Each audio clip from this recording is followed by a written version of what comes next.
What is up, geeks and geekheads? It's another edition. It's been a while for the Countdown to the Geekcast. My name is Ted, aka Steady.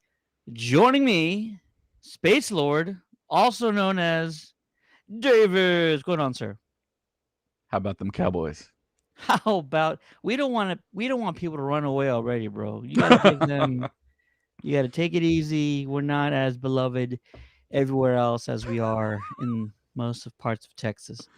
Oh my gosh. Listen, it has been a minute since we've done this. This is sort of last second that we decided to do this. So bear with us as we get everything back in order and get back into the swing of things. But we got a lot of great stuff to talk about, and I'm not really sure where I'm gonna begin. However, we are glad you're here. Do like and share this stream. And I think the first thing I want to do is talk about our giveaway. So, if you are in the state of Texas, hopefully you are near one of these four major cities: Austin, Dallas, Houston, and obviously the best one, San Antonio. Obviously.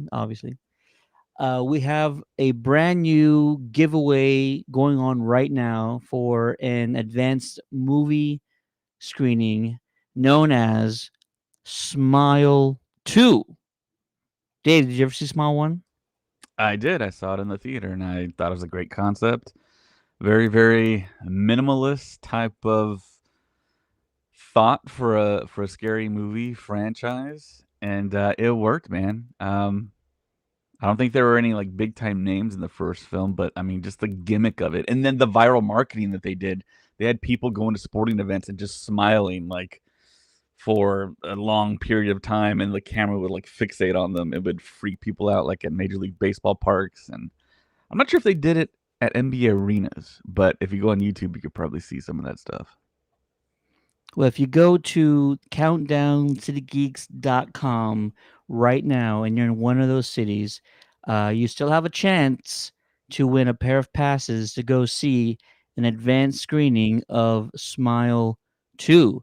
Just go to the website, click one of the links below, your city, most importantly. And if you want to know any more about the movie, there's a synopsis on the bottom as well as an official trailer, but I don't think you need it. If you really want to find out what Smile 2 is all about, go check out the first one, like David mentioned, which I believe is still streaming on the Peacock streaming service. And I will reiterate what Dave said. It's great. I love the concept.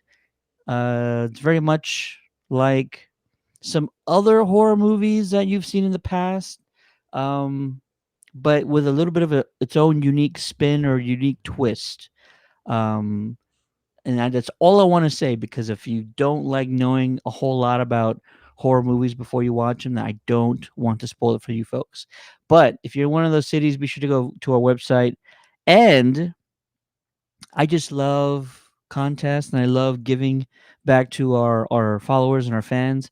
So tomorrow, if you're in the Houston area, I got a bonus screening for you, a completely different movie, and you will know what that is tomorrow. Let's say, oh gosh, maybe 1 o'clock. 1 o'clock tomorrow sound good. I need enough time to make sure I get it all in order and stuff like that. And then, yeah, we'll do that. So be sure to check back tomorrow, 1 o'clock, if you're in the Houston area, for a brand new promotional screening giveaway. And also, if you've never been to these things, most important thing to do if you win tickets, get there early. Dave, how early would you recommend? I would say maybe in an hour in advance, be there at the theater. An hour before it starts? I would say 2 hours before it starts. No? Okay, yeah. I mean, it well kind of depends on the size of the film. If it's gonna be like a big like Marvel movie coming out, yeah, 2 hours like minimum. But if it's something a little under the radar, I think you're good with Smile 2, maybe an hour. I mean, but if you want to be careful, if you want to be on the safe side, yeah, 2 hours is a good idea. Gotcha. All right. So tomorrow, 1 o'clock, Houston residents, bonus screening. Gonna drop those tomorrow. Let's see here. We have a ton of stuff to talk about. So, I think I'm gonna start with upcoming events. Should we do upcoming events? Sure. That might be a good place to start, I think. So if you've been living under a rock and you don't know exactly who we are or what we do, we're the Countdown City Geeks. We are the largest media network here in the state of Texas. We attend and promote and cover a wide range of events across the country. And we also like for you guys to go hang out with us at said events. So, this week in particular, we have a few coming up in the San Antonio area, which is our main headquarters, main location. And I'm going to tell you about those right now. Are you a Spurs fan, Dave? I'm a very, very, very big Spurs fan. And I understand if not everybody who watches this show is not a Spurs fan. That's okay. We're allowed to not like the best team in all of sports. It's okay. But if you're in the San Antonio area and you are a Spurs fan, we want you guys to come party with us Thursday evening for Keldon Johnson's official season kickoff celebration. It starts at 6 p.m. It's going to be located at the Top Golf complex, which is over by the Rim. And that's all I'm going to tell you. I'm not going to tell you how cool it's going to be. I'm not going to tell you who's going to be there. I'm not going to tell you what we're going to do because just the fact that it's us, the Spurs, Keldon Johnson at Top Golf should be enough. Is that enough for you, Dave?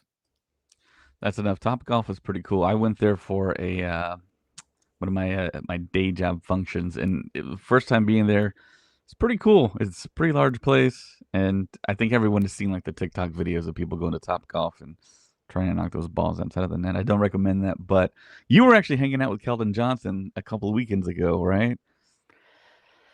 Yes.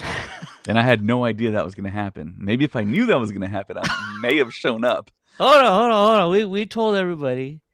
We told everybody a little bit what was going down, but it was also during the week. It was early during the week. I think it was just hard for everybody to get out there. But yeah, no, Keldon is a super cool guy. Gold The medalist. event you're talking about was a charity event put Hmm. on by San Antonio. Oh my God, Salvation Army, Okay. and it's for a great cause. I mean, everything that was auctioned off, every dollar raised goes towards the Salvation Army and their mission to help homelessness, feed them, clothe them, get kids off the streets, youth off the streets.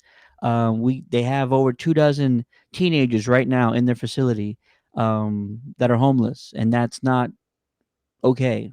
And they focus on that, and we need to help them. So it was a great event. Keldon was there, and in the spirit of giving, it was also a competition at a bowling facility, and Keldon's team won. So he got to hoist the trophy, which I feel like is a good omen to open the Spurs season.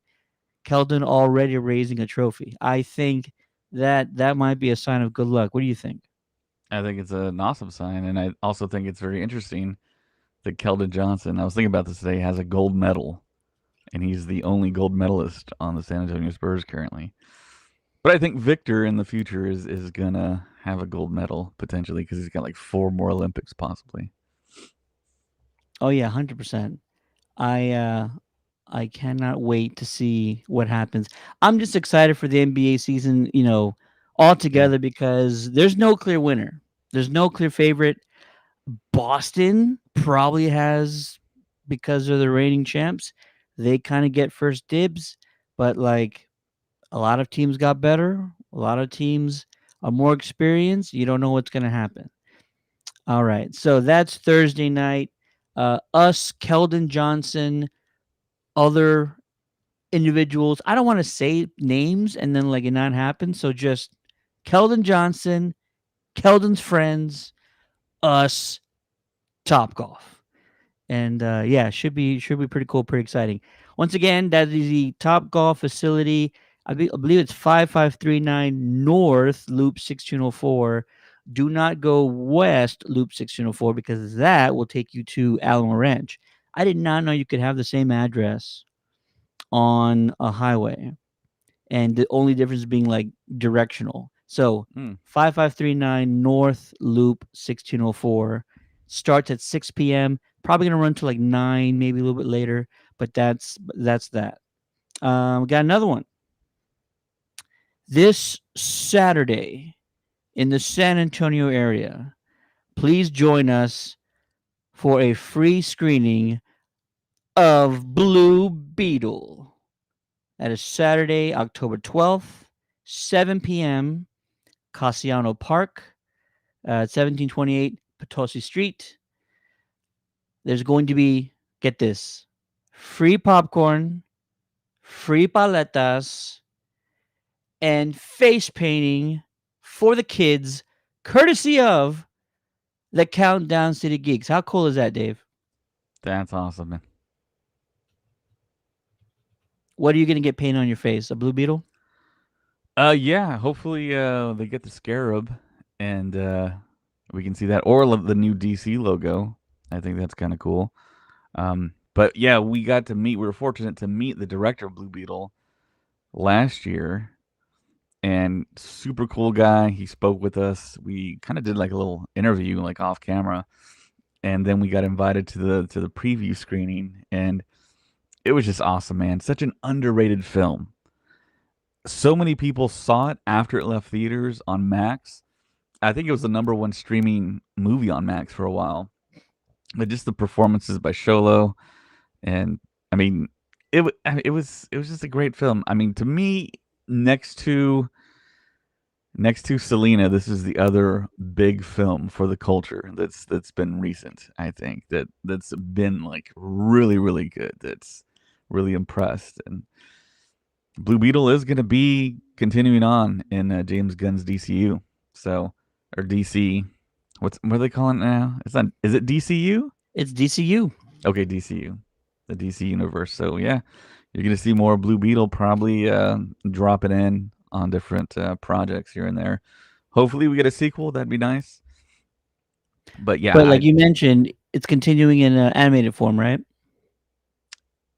is it continuing in animated? I thought it was Oh, going I to thought you said continue in that. live Yeah. action. So Blue Beetle is going to have an animated project. Oh, okay. I had no idea. Um, I don't recall if it's going to be a series or a movie, but for now, a animated project has been confirmed, and Sholo is attached to said project. That But makes we still sense. would like for you guys to come out to Castellano Park this Saturday, October 12th, 7 p.m. Bring your chairs, bring a blanket, bring some drinks, maybe not alcohol, because I don't know if this park has rules against that. If they do allow it, bring me one, preferably an IPA. I'm still celebrating my birthday. And come have a good time. Yes. Shout out to Montevideo and Macri, the Mexican American Civil Rights Institute, for their partnership. It's going to be a great event. Let's just pack the park. If you want more information, go to Montevideo on social media. You can also register for the event on the event page on our Facebook. Go to our Facebook page after this. Look at the events. It's the only one there right now. Click on that, and there's a link where you can RSVP. And I did say it's free, so you're not actually paying to RSVP. I think they just kind of want a head count to kind of better have an idea of like how many snacks to bring out. But it's San Antonio, and we all know how we do. We don't RSVP for anything. Birthday party, we don't RSVP. We'll show up. Weddings, we don't RSVP. We just show up. It's sad, but it's true. Come on, let's just be honest here. I kind of RSVP'd for your birthday party. I don't know. I put going on the day of.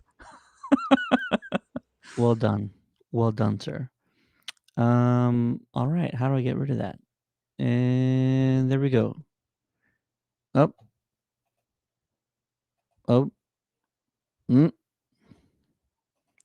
boom. Figured it out. It's been a while, folks. It's been a while.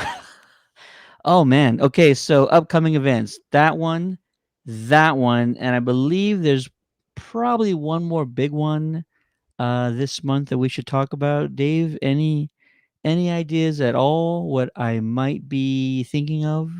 Maybe there's the hint right there. Space Lord.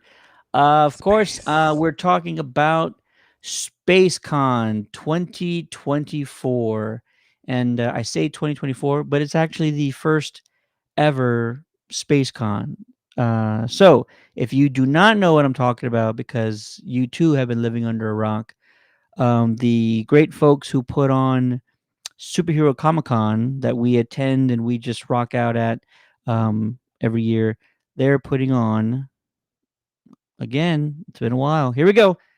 They're putting on the first ever SpaceCon San Antonio, which is focused on franchises that deal in space and galaxies and interstellar travel. So it's heavy on the Star Wars side, it's heavy on the Star Trek side. You're getting so many incredible guests from both franchises, but also you get folks like this individual right here.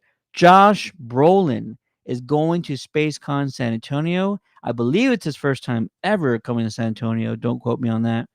But he's been in so many Marvel projects as Thanos. You saw him in Dune 1 and 2. You saw him in Deadpool 2.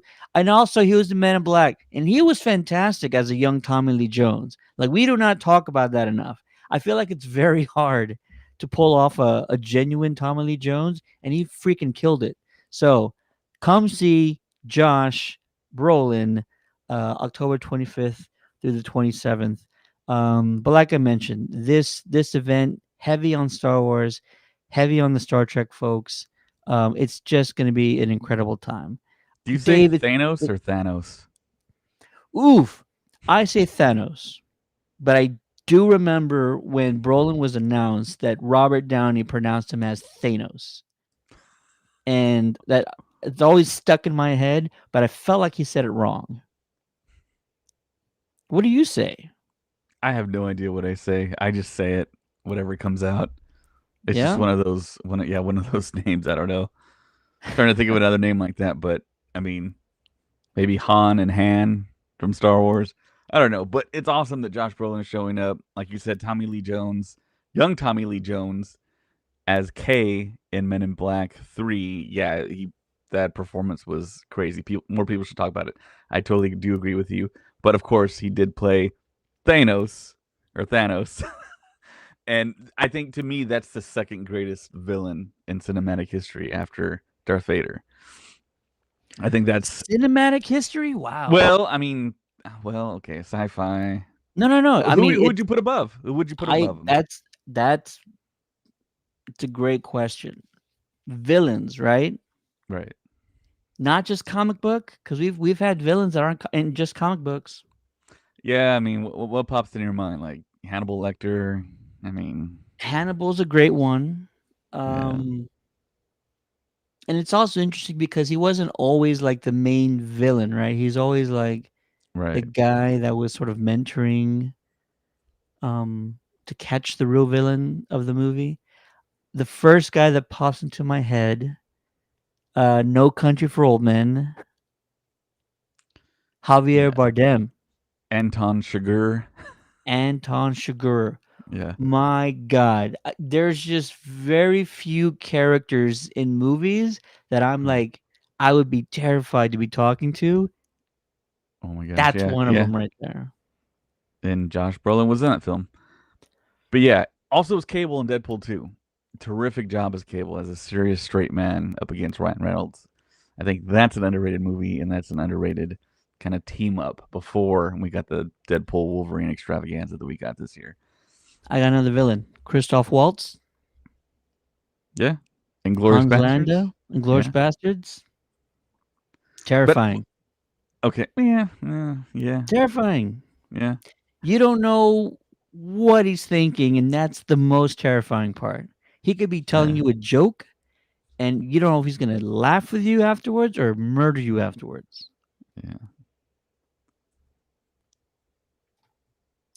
Do you have any others?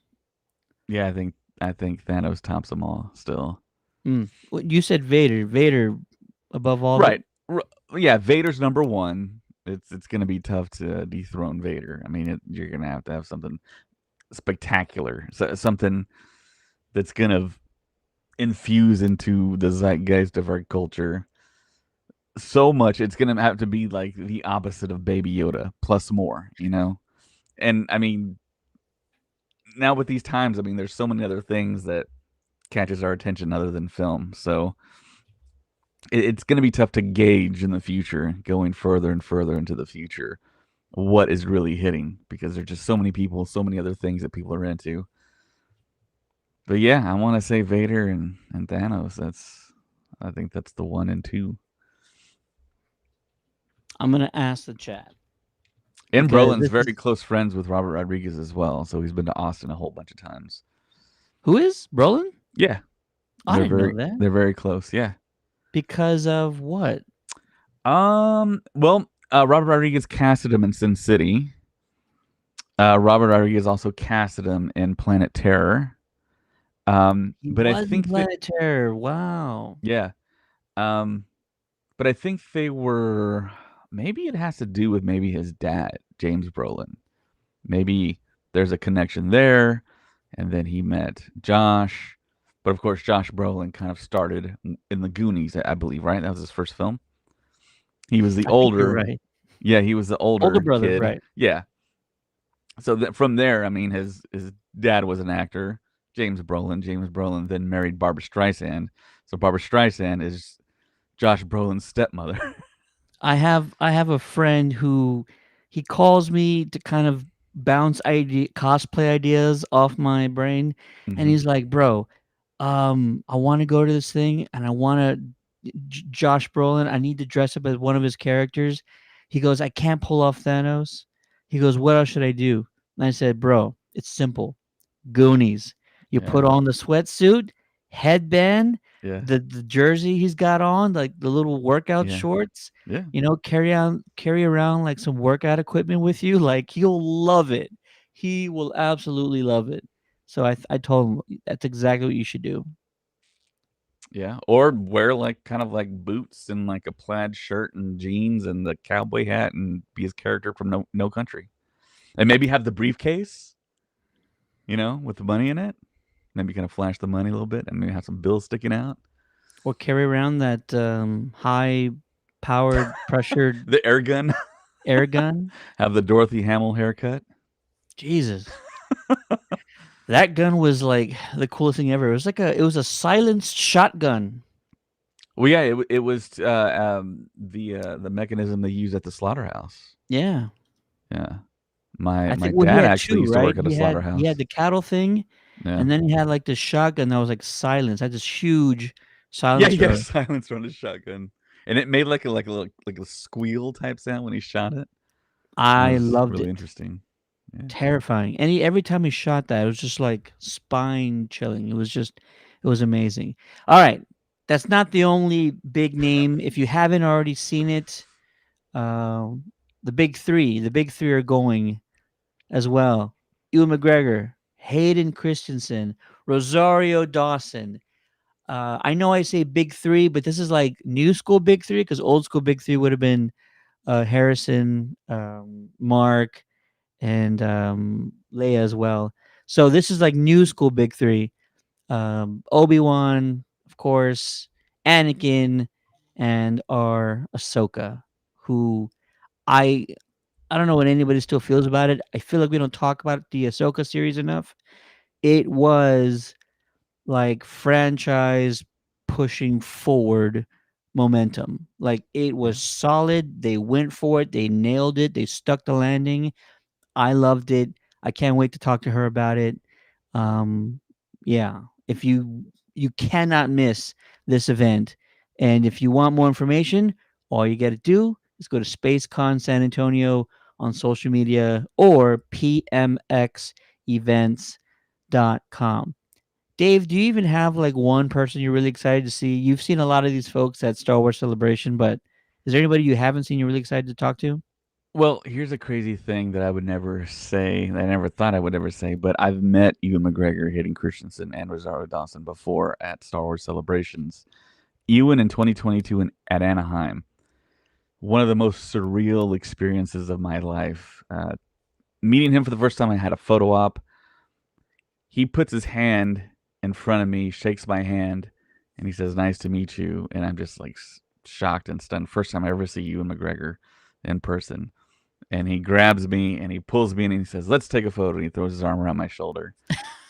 And we take the photo. And then I just say, "Hey." I think he also read my shirt too. I was wearing a Star Wars Stuff podcast You shirt. told He me read about my that, yeah. shirt and he goes, "Hey, Star Wars Stuff podcast." And he pulls me in. We take the photo. I leave, but I also have a 6-inch Black Series action figure from the Chicago celebration that I had that I wanted him to sign, but I also had swag for my podcast, a pen and a coin. And the way they do it, I mean, he signed so much, it's just like an assembly line. He just signed, signed, signed. He never really was looking up. When I get to him, they say you can present the celebrities with things that will fit in their pocket. So I present the coin, I present the pen. He has like a dead stop. He stops the entire line and he looks at the coin. He goes, "Star Wars Stuff podcast. I know them." And he looks up at me and he goes, "I know you." And he just starts laughing. And I'm like, what is happening here? What is going on? And I feel like a hand touch my shoulder, like gently, like trying to pull me out of line to keep the line moving. And I'm like, wait, man, we're having a moment here. So He said he yeah. loved me. He said I was his brother. So yeah, needless to say, if you're on the fence about getting a photo or an autograph with Ewan, you don't have to be. He's very personable. He loves to interact with the fans. He'll talk to you. I mean, it's a great interaction. It's a great experience. He is Obi-Wan Kenobi, and he will be the future Obi-Wan Kenobi for future projects. We just don't know what's going to happen. Rosario, kind of the same thing. I met her in London at the last celebration. I got a photo and an autograph with her, and real personable, like really personable. She kind of stopped, halted. "What is your name?" I told her, not Space Lord, but David. And then she introduced herself like we were a meeting for like a function or something. And she's like, "Rosario." And I mean, she is very, very striking in person. When you get closer, I mean, she translates even better in real life.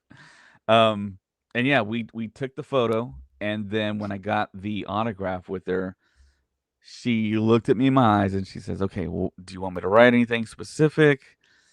I was like, "I don't know, just put your name, maybe Star Wars Stuff Podcast rules." And she's like, "Okay," and she put Star Wars Stuff Podcast rules, and she signed it, and I was like, "Yes." But yeah, I mean, Hayden also at that time I did the dual photo op. Hayden, Ewan. Hayden was on the far end, and it was at the time where I think Ewan was shooting that Russian book series with his wife Mary Elizabeth Winstead, and he Mhm. didn't want to come in close contact with anyone and get anything, so they put an R2D2 in the middle. But I've taken a picture with Hayden. Really haven't spoken with him, but he was there. I got the picture to prove it.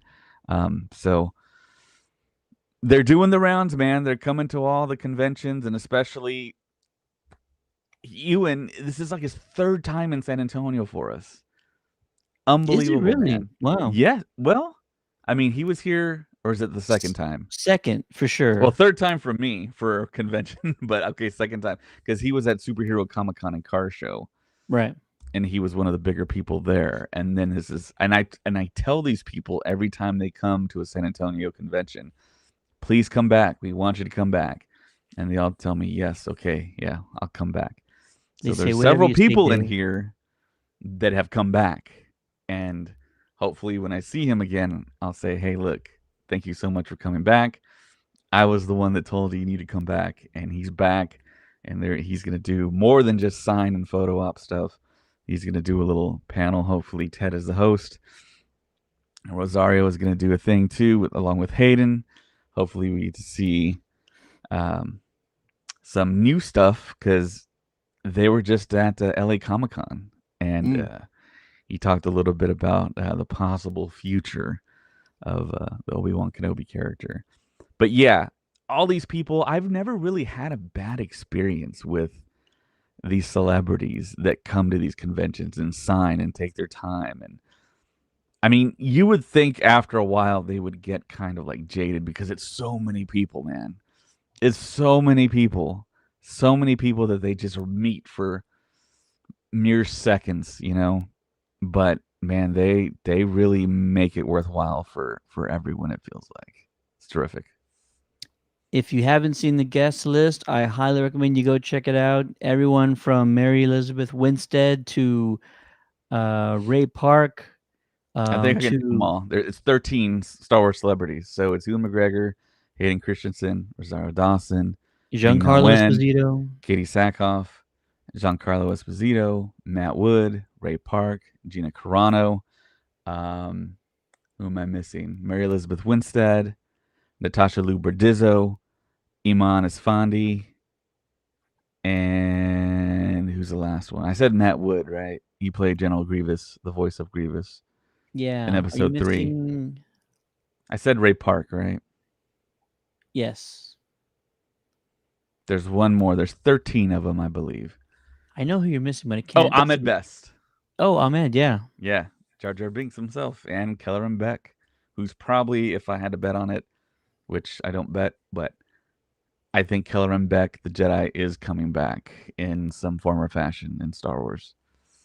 I would bet on that for sure. And if you look closely right there, there's a Jar Jar Binks with Ahmed Best's autograph right on it. So Well yeah, he's done. a great guy too. He's so speaking of football, he's a big dude. He's like the size of an NFL cornerback to me. That's the first thing I thought. I was like, man, this guy looks like he can play some ball. So that was the thing that impressed me about him. That and of course he's like super nice, super articulate. I think he's one of the guys that's in the family. I like to say that we need to keep on bringing him back for stuff. I mean, even if it's a background and very interesting guy. He told us a lot of things that I did not know that were going on in his life. Very interesting guy.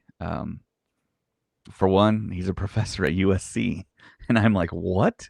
Wow. Yeah, I mean, I had no idea. That's never really talked about. It's never really put out there. So I did not know that either. yeah. What's up, And if you're a big Arturo? if you're a big Star Trek fan, if you're a Trekkie, Trekker, whatever you want to be called, ton of Star Trek guests on the lineup as well. Everybody from Brent Spiner all the way to Bill Shatner. It's going to be just a solid lineup. Friend of the show, Todd Stashwick, who was in the last season of Picard, also going to be there. Super excited to see him. Just an overall pretty incredible event. Arturo's in the chat saying, "What up? Countdown City Geeks. What's going on, Arturo? Good to see you, brother." It's a great picture right there. Say it again. That's a great picture on his account. Oh, Hopefully, Wemby's there. Wemby's a big Star Wars fan. It is in San Antonio. Have you looked at the ooh, Spurs schedule? Does it all coincide? but are they in town? That's the question. Yeah, let me look that Man, up if right there's quick. if there happens to be a game that weekend and there's something happening at the Freeman, that's why they're not using it. And we're doing the convention, it's gonna be jam packed. Traffic's gonna be nuts. Get there early, folks. Trust us. Get there early. No matter what, get there early because this event's gonna be sold out if it isn't already. It's already like close to being sold out. Um, and so there's just gonna be traffic every which way. There's only two streets. There's kind of like three. It's like three Okay. streets that kind of hit. But once you get near the facility, lanes are blocked. Um, they're using one lane for like just the parking lot, so everything gets backed up. So arrive early. Trust us. Okay, so All right. breaking news, I guess. There's a Spurs game on Saturday, October Mm. 26th. There you go. Yeah, it's gonna be nuts. What late game 7? 7:30 against the Rockets. Yeah, there's Art telling us that too. Oh, Jazz this weekend, but specifically, yeah, the 26th against the Jazz, 7 o'clock, which people start parking by like 5:30. So do not wait. We will still be there because the event on Saturday is going to end between 8:30 and 9, I believe. Don't quote me on that, but that's what I'm assuming. So we should probably be gone before everybody else heads out. All right, cool. That is SpaceCon San Antonio. Let's talk about some geeky weekly updates. Haven't said that in a while either. Ghostbuster fans like myself, you're gonna want to head over to Krispy Kreme sometime in the month of October because they have this new collab with the Ghostbusters where you can get 6 assorted Ghostbuster themed donuts. How delicious do they look? Check that out. Now I will admit I am not an eater of Krispy Kreme donuts because it's like 10,000 grams of sugar in just one of those things. I remember But when Jim Rome would talk about Krispy Kreme, he would call them crack donuts. And yeah, man, I mean, they taste so good, especially when they're like right out the oven. They're nice and warm, and oh my god. yeah, man, I'm going to what's it called? I'm gonna buy them, but I'm gonna manage it. Maybe like a half a donut a day, maybe half in the morning, half in the afternoon, a workout in between, something like that. We're too close to Space Con San Antonio. I can't be eating a dozen donuts just because they look delicious and they look like the Stay Puffed and Slimer. I can't be doing that right now. I'm trying to slim down, and this is what they're doing to me. They're, shoving delicious looking donuts in my face. Anyways, yeah, so be sure to check those out. And that's not the only collaboration that's going on right now that's kind of getting a lot of people's attention. Um, it's going to take me a second to find it, but I should have just said the other way. Okay. But if you are a fan of SpongeBob SquarePants, and who isn't, there is another collaboration you're going to want to check out. Krabby Patties are coming to a Wendy's near you. Check this out, folks. Boom. The Krabby Patty collab starts tomorrow at participating Wendy's restaurants. Um, it's supposed to look just like a Krabby Patty, but come on, like we know the food never looks exactly like the ads. But give it a shot. It's supposed to be a single patty, tomatoes, lettuce, cheese, just like they make the Krabby Patty. And also, there's like a special Krabby Patty sauce. They don't say what it is, but I believe it's Chipotle mayo. So maybe ask them if it is Chipotle mayo if you're not a fan of that. But I'm excited. My daughter's excited. So we're gonna try and get at least one Krabby Patty and expect some long lines because I think this is highly anticipated. Maybe not as highly anticipated as like the Popeyes chicken sandwich. Remember that craze? That was wild. They were selling out of sandwiches back when that was a thing. But if you're excited for a Krabby Patty, let us know in the chat. And this starts tomorrow. Art says he's hyper just looking at the donuts. Dude, I'm telling you, there's so much sugar, and I could taste the sugar and everything I eat now because I'm so old. You know, Yeah, Ted. it's So wild. after your party, I was looking for the closest Krispy Kreme because we don't have one close to where we live, but the one that was closest was closed. So yeah, I missed out. Hey, shout out to Brett who just sent us 200 stars. Appreciate you, sir. That is amazing. Thank you very much. Thanks, Brett. We salute you. And if you want to grab a Krabby Patty, let me know. Oh my gosh. Yeah. Are you gonna grab one, Krabby Patty? Are you intrigued at all? Possibly. I mean, I have fond memories eating at the SpongeBob restaurant at San Diego Comic Con. So That was a good time, wasn't it? yeah, it was a very good time. All right, here we go. Maybe one more of note, sort of news that dropped today, which I don't know if everybody's going to remember this, but regardless, if you ever played the video game Alien Isolation, the developer today came out and said, "We hear you. We've heard your demands, and now a sequel to Alien Isolation is coming." And Alien Isolation might have been one of the first of these games that really focused on sort of incorporating cinematic horror into like their video game, meaning like you had to go and you had to hide from a xenomorph. Like you really had to kind of strategically get through levels and things like that. And video games really took off was sort of having characters and NPCs chase you and like look for you. But Isolation was sort of one of the first one. Israel's in the chat saying, "Yo, what's good, guys? What's going on, Israel? Good to see you, brother."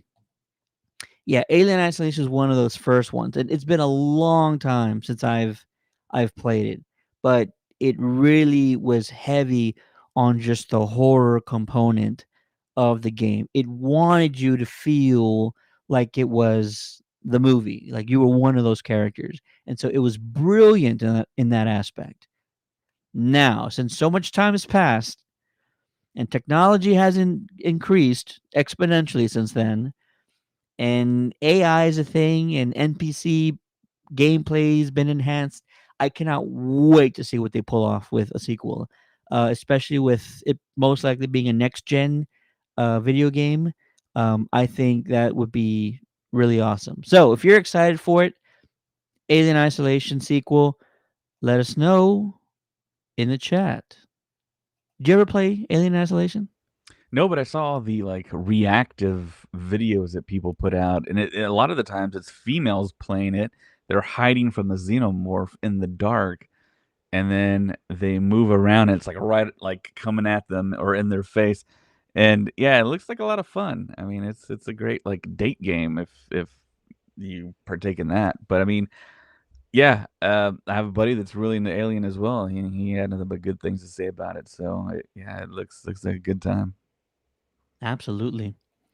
I will do. I keep saying last story, but there've been a lot of good ones today.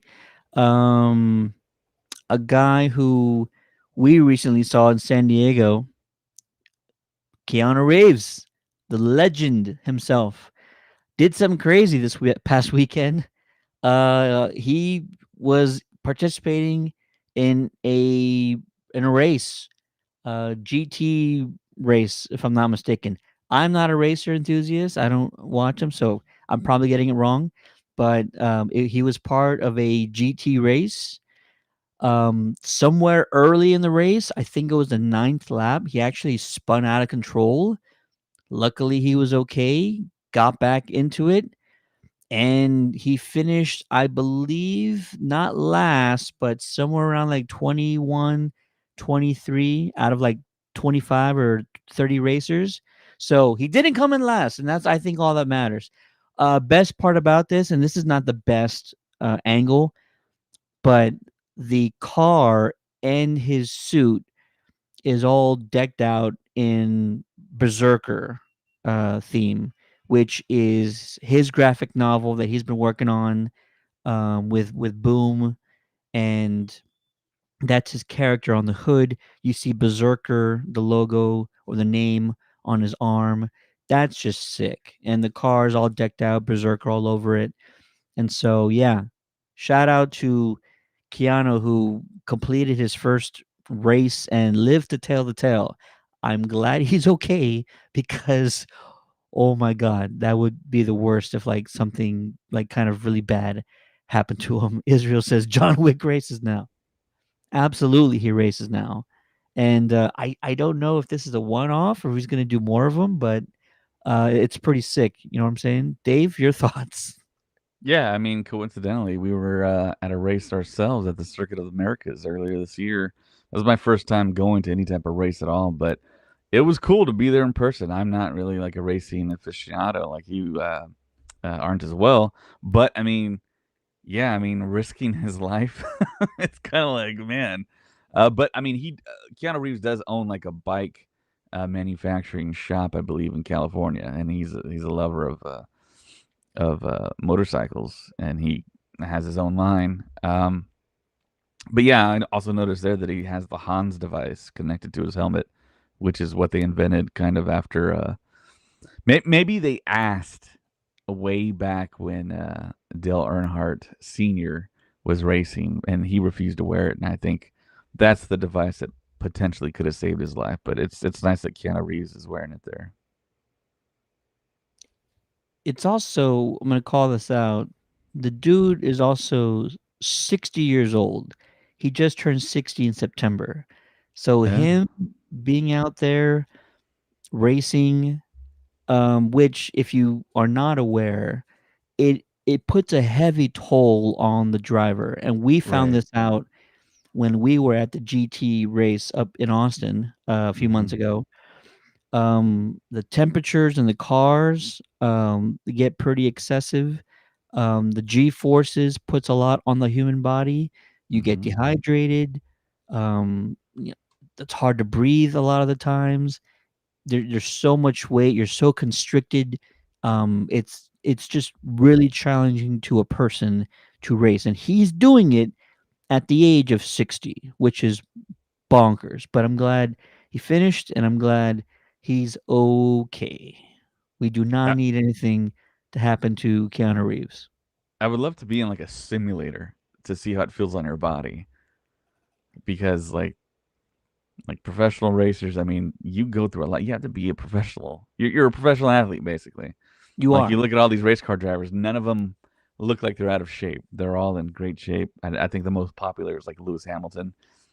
Dude's in like fantastic shape, and it's a crazy thing. Yeah, I mean, a lot of people don't think about that on the surface level about racing, but yeah, you have to be in fantastic shape. Israel's in chat saying, "Would y'all like to come to an outside haunt?" Is that the haunted maze? Because I've talked to somebody about that. I've been talking to Art about that. That's probably what it is.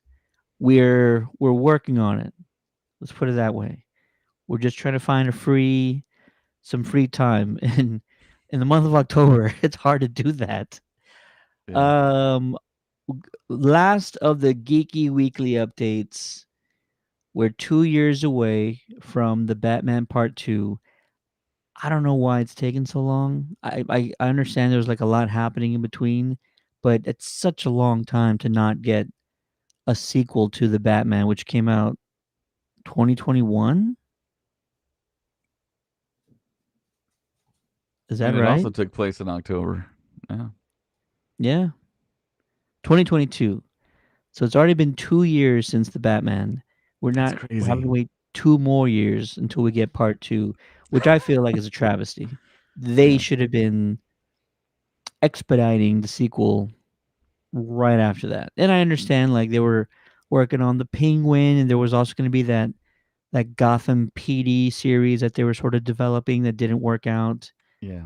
Which we're going to talk about Penguin here in a few minutes. I know we're running long about all these other things, but it's worth it. It's worth it. So yeah, Batman Part Two. We are 2 years away. And they haven't announced the villain, right? They Or haven't, villains. but like the official logo is is almost like an inverted coloration of the original, so it's all blue. Hmm. Makes it look icy. That might be unintentional. So some people have speculated freeze. Yeah, and Giancarlo Esposito, when you were talking to him at Superhero Comic Con car show on stage, he mentioned Mr. Freeze. So it's like, did they contact him? Does he know something? I don't know. I don't know either. That would be pretty amazing. Another video game that was announced earlier or late last week, a AAA RPG Avatar: The Last Airbender game is in the works. And AAA means like high budget. High budget, huge staff, like aiming for just something absolutely amazing. So if you're a fan of the Avatar, The Last Airbender, you're probably a year and a half, maybe 2 years away from just a dope RPG game, which would be pretty awesome. Israel says they shouldn't make another trash Batman. Look at the Joker too. We're all going to be talking about that pretty soon. Yes. So I think that's all the headlines I want to get into right now. There's probably more I could talk about. All the other stuff I want to say is uh, do check out and like the Countdown City Wrestlecast on Facebook, because they're still continuing to talk about local wrestling events each and every week. And it feels like there's wrestling events each week, and you don't want to miss them because they are amazing. And there's a big one coming up called In Your House, which I believe is put on. You know what? I don't even want to guess, but do check out the WrestleCast. And they also just dropped an interview today with Buff Bagwell from WCW NWO fame. Buff Bagwell sat down with Tommy for a short interview. They were in town this past weekend for Retro City. And Tommy's got two more interviews dropping tomorrow. So be sure to like the Countdown City WrestleCast on Facebook. Art says, Israel, you're crazy. Yeah, we could we could probably talk about maybe we start off on a good note. No, we can just talk about Joker briefly. All right. So this is going to be non-spoiler because Ted hasn't actually seen the movie yet. Oh, shoot. And it's not because I don't have any reason to not see it. It's just been my schedule's been crazy this week, and there's just been a lot of other things kind of in the way right now. So I have not seen the Joker sequel. Dave has seen the Joker sequel. So Dave, I know you've already done a review about it, but the big headline today was Joker 2 flopped. And I usually don't like saying that about movies. I'm like, let's wait and see. They can still bounce back or recover. Maybe something else is going on. October's just a weird month to kind of have movies because there's so many like local events and stuff happening around the country. Baseball's in the playoffs. Football's going. Basketball's about to get started. College football is like already weeks into it. There's just so much happening in the month of October. October's a weird month to have comic book movies, but 37 million is the official domestic haul for Joker Folie à Deux, which is actually even lower than Morbius, which opened with 39 million in their opening weekend. So not a great look. But I still want you, Dave, to tell me what are your thoughts? Where did they go wrong? And kind of to add to everything you just said about the film, a D minus cinema score, I believe, which is D like the minus worst cinema score ever. So a for lot of for a people. comic book movie. Yeah. Oh, okay. So yeah, I got to see it at a fan screening, and for the first Arthur Fleck Joker played by Joaquin Phoenix, I saw that movie one time in the theater. It was like super depressing. Um, it was a great film. It was a great film. I mean, I had done all my research. I had seen interviews with Todd Phillips. Todd Phillips, such an interesting choice, right? I mean, he was got famous for The Hangover, doing The Hangover 1, 2, 3. Um, And then, of course, Joaquin Phoenix, he famously turned down Doctor Strange to do other things. He didn't want to have that commitment. So then he actually had thoughts about playing the Joker, and then he kind of put it aside. And then when it came back up, he said, "Yes, I'll do it." And of course, we all know he won the Academy Award for playing the Joker in the film Joker. Um, and it was a terrific performance. Everyone universally loved that film. Loved his portrayal. He won the Academy Award for playing the Joker, which is an incredible feat. The first for lead actor in a comic book movie. So just a landmark film in so many ways. But for me personally, that movie was like so depressing to me. I was hoping for something a little less depressing, and I think you get that in the second Joker film, Folie à Deux. So when I saw it, everything that they showed me on screen, to me, I'm in the severe minority here, but it all made sense to me. Um, the way that Lady Gaga played Harley Quinn, um, I didn't think it was too horrible. Everyone's trying to tell me it's like one of the worst films of all time, but I didn't see a lot of issues with it. But for me, I'm not that close to it, you know? Um, for me, I'm very close to the character of Luke Skywalker. When I saw The Last Jedi, I thought that was just like the wrong way to go about it. I think that's how a lot of people see Folie à Deux, as like the way I saw The Last Jedi, where they totally mishandled the property and the character of the Joker. That's how people see it. But it all kind of made sense to me what happened. And it's nothing like the first film. It's nothing like it. And everyone kind of should have figured that out because it's like a quasi musical here. So, and you have Lady Gaga, for crying out loud. She's going to sing. So, I didn't think it was that horrible. A lot of people are up in arms about it and are calling it trash and just hate the film. If you go on social media, everyone is just saying it's the worst. But for me personally, I didn't really mind it. But I had the knowledge of we're gonna get more Jokers in the future, so this is just one of maybe, I don't know, 10, 20 more in my lifetime, possibly, hopefully. So I mean, Joaquin Phoenix did his thing. He was the same character, and it got. I think this film got real, and people didn't want that. And Hmm. Lady Gaga was real. I mean, it felt, and the first movie was real in a sense, but it wasn't in the theme. People wanted something totally different from this sequel. So my wife still wants to see it. I'll probably see it a second time. And I think the woman in front of me at that screening was like, "That's the worst movie I've ever seen," and I'm like, "What?" I don't know, but I mean, I'm a person that I also thought that, I mean, don't bash me here, but I liked Green Lantern, Ryan Reynolds' Green Lantern. I liked that character. I didn't have the issues that so many people had with it. So, It wasn't it Green Lantern wasn't the worst. I When people say stuff like the worst comic movie ever, I'm like, no, you didn't see Elektra, you didn't see Catwoman, you didn't see what's the Josh Brolin one I talked about before? Jonah Jonah Hex. Hex, yeah. You didn't see Ghost Rider 2. Like, no, we know what the worst comic book movies are. Yeah, You and can't. Folie à Deux is nowhere nothing Yeah, like those movies you just named. I mean, it's it's this is it's actually, I thought it was decent. I mean,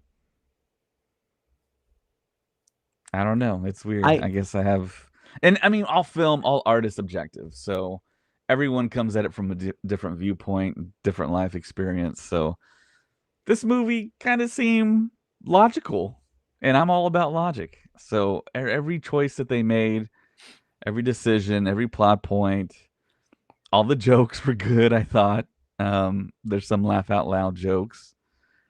Um, but yeah, I'm just so shocked that so many people just hate this film so much, and it almost feels like a hate campaign and like a smear campaign, and people are just like voting online saying this is just the worst movie, and I don't see it that way.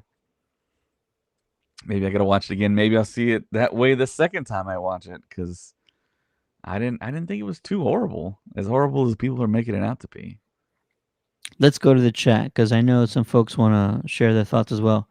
Art says Joker had a lot of suspense. Joker 2, more of a Broadway spectacle. I Right, but think wouldn't you think that would it would be like that because he's stuck inside of Arkham Asylum? What are you expecting to see, you know? I I mean, unless they so break him out. I really wish I'd seen it already because I would love to be a part of this conversation. But I can see someone going into this one thinking they're Uh-huh. getting a sequel to Joker and it kind of not being in the Right. And same I tone. think that is the problem. People are expecting a comic book movie. This Arthur Fleck Joker creation, it's not the comic books at all. It uses names from the comic books, but there are no superheroes involved in Arthur Fleck's Joker franchise here. I mean, this is like reality we're dealing with. I think And I think Brett agrees with you, says it's not a uh, comic book film or superhero film, it's an art house film. And so Brett, but I thought that's yeah, I thought that was the did you same thing like with the it? first one too. Brett, I'll ask Brett. Brett, did you like it going in? Did you expect that or did you understand no, it's something different. You're not going to go in with those expectations and maybe you enjoyed it more than everybody else did. No. So, I can't wait to see it. Oh man. I was seriously going to go last week, but we had a relative that had an emergency, and so we didn't want I didn't want to go, and there it the situation get worse, and me being at a movie at the time, Yeah. so I said no, I'm gonna wait until things get better. Brett says not my thing, but not horrible. All right, there you go. Yeah, I like Arturo's comment. He says, and I don't hate the film, the direction of the film threw a curve at me. It see the thing with me is it did not throw a curve at me. I expected to see that because that's the way I thought it was gonna go. And it did go that way. And it was reality, it was logic, and I was like, yeah, I mean, and we knew going in it was a musical. So there was musical numbers here and there, and it was kind of that whole thing. And I wasn't like totally mad about it. I mean, it was a whole lot more less depressing than the first one. So yeah. Any final thoughts, Dave? I'm sorry, Space Lord, About the Joker, about Arthur about Fleck. Joker Yeah, 2. I mean, I share the same sentiments as you, Ted. With I hope every movie, every major character, every beloved character that we have, like the Joker, Batman, always succeeds and never fails and is universally accepted. But when directors take big swings like this, when studios have faith in movies like this, and they don't produce at the box office, this will make studios scared in the future to do stuff like this. But everyone's entitled to their own opinion. I mean, it's all art is subjective. I might love something that you hate, and I wouldn't say I love this movie, but I mean, it made sense to me, and I thought it was uh, probably better than average film the way it was executed. Um, so yeah, those are really all my thoughts. But yeah, I might get crucified here online for saying any of this, but I No, thought it not was at all. fine. That doesn't happen on the internet. We're all friends here. There's no hate on the internet. No hate. Everybody gets along on the internet. What are you talking about? We want to hear from you guys. So if you're watching this at a later time, or if you had something that you really need to mention about the Joker sequel, be sure to drop it in the comments, so we can talk about it, or we'll reach out to you and comment about it later. There's another DC. What are you gonna say? I was gonna say, and this might say something. This might speak to what everyone thinks. So the most kindest, most positive guy that I know on the internet trashed this film too. And I was like, oh my god, the guy that never says anything negative. He was like, it wasn't good, man. So there you go. That says a lot. Yeah. Well, there is a another DC project that's turning a lot of heads right now, and that is The Penguin on Max. Wait for this update here. There it goes. The Penguin. Gonna be talking about episodes 1 through 3. We'll probably do a little bit of a spoiler, but I don't think there's anything like really, really major to spoil yet. They're sort of just going through the plot right now, but I am still captivated with what we're watching. The Penguin has not yet felt like a comic book series, which is fantastic if you ask me.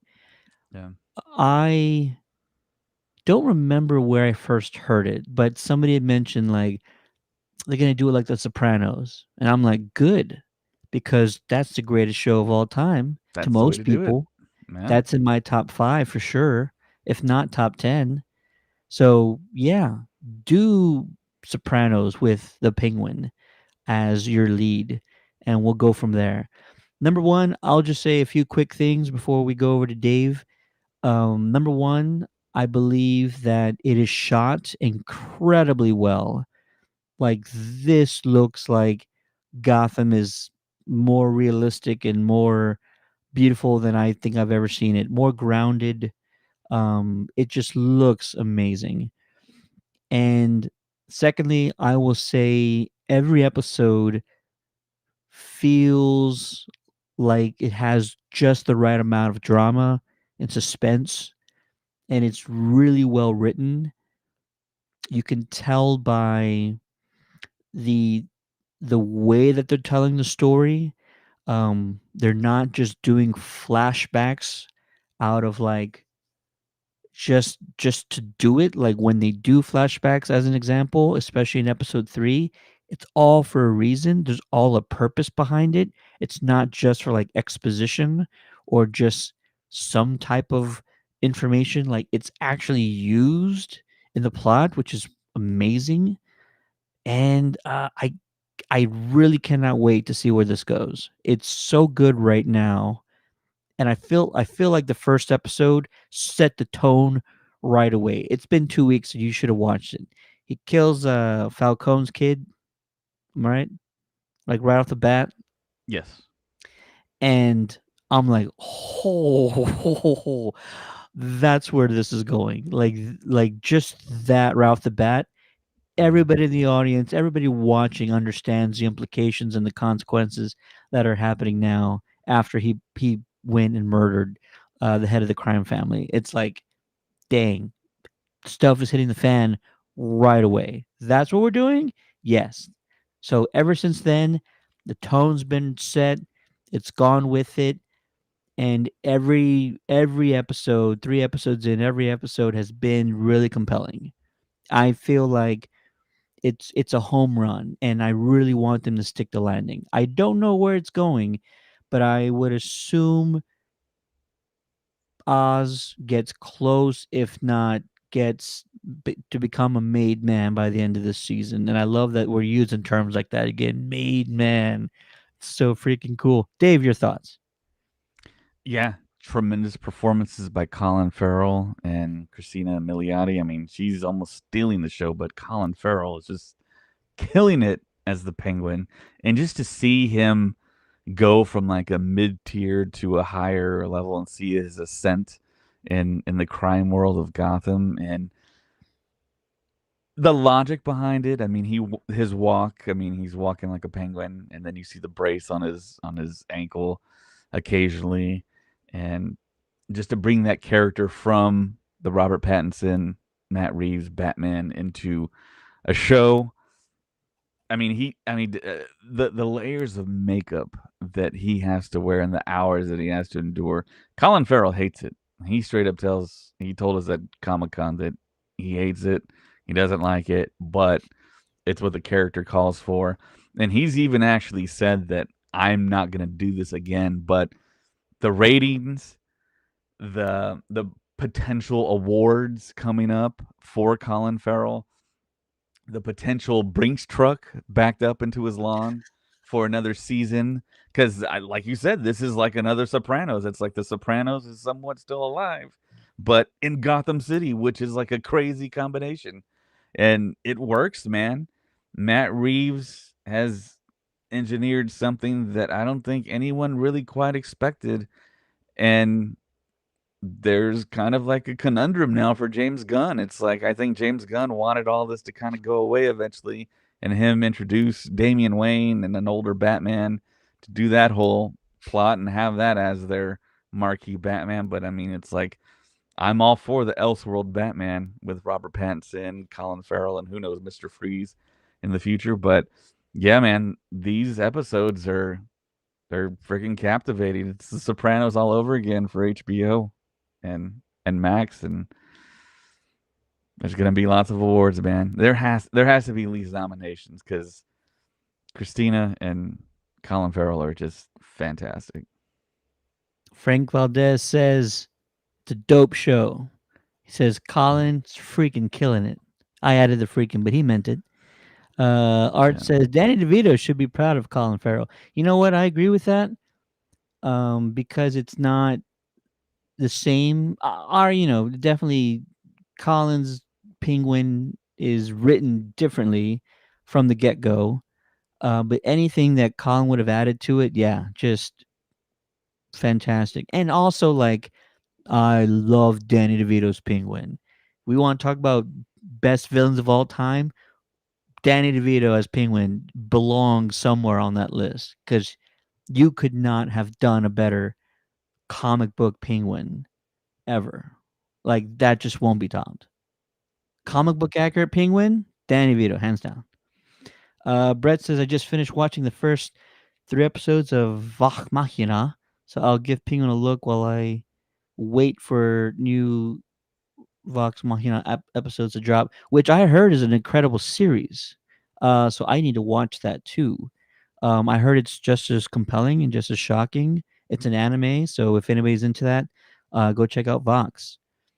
Frank says even the actor that plays Victor seems very real. I love the kid.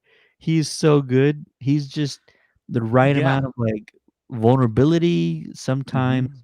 attitude, and now 3 episodes in, we're learning so much about him. Um, as in the character he plays. Yeah. We're learning so much about his backstory and like what happened to his parents. And now you have no other feelings but like just empathy for the kid because we thought you kind of had him pegged one way when you first saw him, and now you just empathize with the kid for everything he's kind of been through and everything he's gone Yeah. through. It's really amazing. And episode 3, I if I'm right, I love to like get into the mind of the writers, and I'm like, "Oh my god, please don't have this spoilers if anybody didn't watch it. Please don't have this kid right off on the bus with the cute girlfriend. Please, because there's so much more drama on the way if he stays." And sure enough, they made him stay, and I'm just like, "Oh my god." I mean, if I'm writing this show, this doesn't end well. That's usually like in a movie or in a TV series, there is a moment when you are following a character and you can pinpoint the second they did something that led to their demise or Hmm. led to something really bad happening. That was the moment. I'm just like, keep the kid here, but if he stays, oh, buddy, you better watch out now, Victor. And I hate to kind of, give anybody a heart attack about what I'm thinking, but if I love when writers take risks, and I could see something really bad happening to Victor by the end of this season. Or maybe he just turns on Penguin. Oh my god, it'd be amazing. Frank says episode 4 is going to be everywhere. Yeah, man. Any other thoughts, Dave? You're loving What's it. I'm loving it. Colin should at least be nominated for best actor for sure. Just nominated because it's a crazy good performance. And I mentioned Sopranos earlier. I was watching a James Gandolfini clip earlier today. Just randomly it came up in my feed, and I'm just like, it's Oz. That's what Colin's doing. He's Tony Soprano, but just slightly different. But you watch the two of them, please just go watch any episode of The Sopranos, and he's playing a just a slightly different version of Tony Soprano. The way he was talking to Victor after Victor was about to leave in the bathroom, whatever. Just the way he was talking to him then, I was like, oh my god, it's like he's talking to any one of his henchmen. It was just so good. All right, your thoughts, final thoughts, Penguin. I was gonna ask you, what's the better show in your opinion, House of the Dragon or the Penguin? House of the Dragon or what? Or the Penguin? Oof. Oh man. Frank says Gabba Gabba Ghoul. Or Gabagool, my bad. I had an extra Gabba in Gabagoo. there. And Art says, I know Colin's role will be discussed in being nominated for his role. Yeah, no, absolutely. He should be. Oh man. House of Okay, well this is tough, right? I feel like if by the end of season one, House was better. If I'm judging season two, I felt like House started really strong. We talked about this when the season ended. House of the Dragon season two started off really strong, and it sort of went downhill after the second or third episode. It And sort I of got peaked. I got some information on that, which is kind of disturbing. The studio told them they couldn't shoot a big action sequence at the very end of that season, of season two, because it was going to cost too much. But the big action sequence, I think, is coming, but in season three, which should have been at the end of season two. So there's studio interference now with that show. I think everybody missed that. You got to say it again. House of the Dragon season two. For everybody who was pissed off how it ended, the reason is It wasn't creative reasons. It was the studio said you cannot shoot the end sequence that we were all expecting because it's going to cost us too much. We're going to cut costs for the moment. But at the beginning of season three, we should get the epic battle where everyone was just marching to. So, which is going to be 2 years from now, though. So it's kind of bad, but it and wasn't the you're not allowed we to can't blame the creatives. and you're not allowed to say how you know that, right? Because I think I know how you know that. No, no, no. It wasn't talking to Ryan Connell at Okay. SDCC. We did talk about stuff, but it wasn't about that. It's common knowledge now among people who kind of follow what's going on with it. But yeah, it's been out there for a while. But yeah, I was really stumped too. It's like, why did season two end like that? They usually like deliver for what we want to see, and it was very bizarre. And then it came out the news that HBO, Warner Brothers, whatever, they said we're gonna cut costs, don't shoot the scenes yet, and we got 2 years to film it. So that's what happened there. If I'm being honest, it felt like a normal thing that would happen. Just like we're gonna cut our losses. Could just do a cop out at the end of the season and do a cliffhanger, get everybody excited for the next season. Kind of felt like it was a normal thing, but no, what you said also can make sense. Yeah. Legacy in the chat. Wait, we all didn't figure out he's Victor Zaz yet? Funny. Is that a joke? I think it's a joke.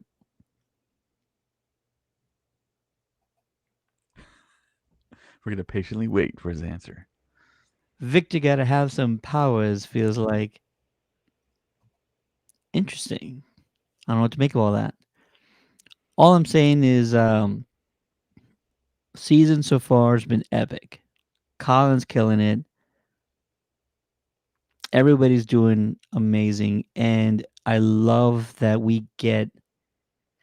Here's what's great is my favorite part of episode with the season so far is the flashback where the bombs go off and we the bombs go off and you get this whole different point of view of the events that happened during the Batman Mm-hmm. and the flooding.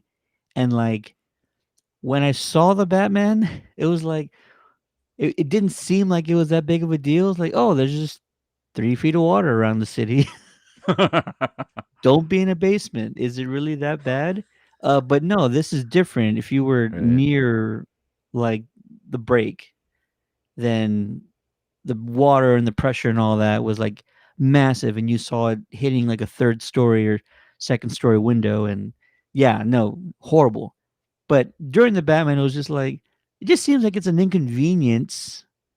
Didn't seem like it was like a catastrophe, like a massive casualty event. But this point of view, the way they saw it near the explosions, but mind you, felt like yeah, mass casualty event. Probably thousands died, especially ones closer to the blast and all that. It Yeah, is great. I think it was logical and brilliant at the same time that they did that. They started the show off with the end of the Batman movie to lead into the show. It was great. I'm checking right now to see how many episodes. 8 episodes, so we're not even halfway through, which is amazing. Because it feels like we've gotten so much plot in 3 episodes, which not all shows do that. House of the Dragon, I'm looking at you.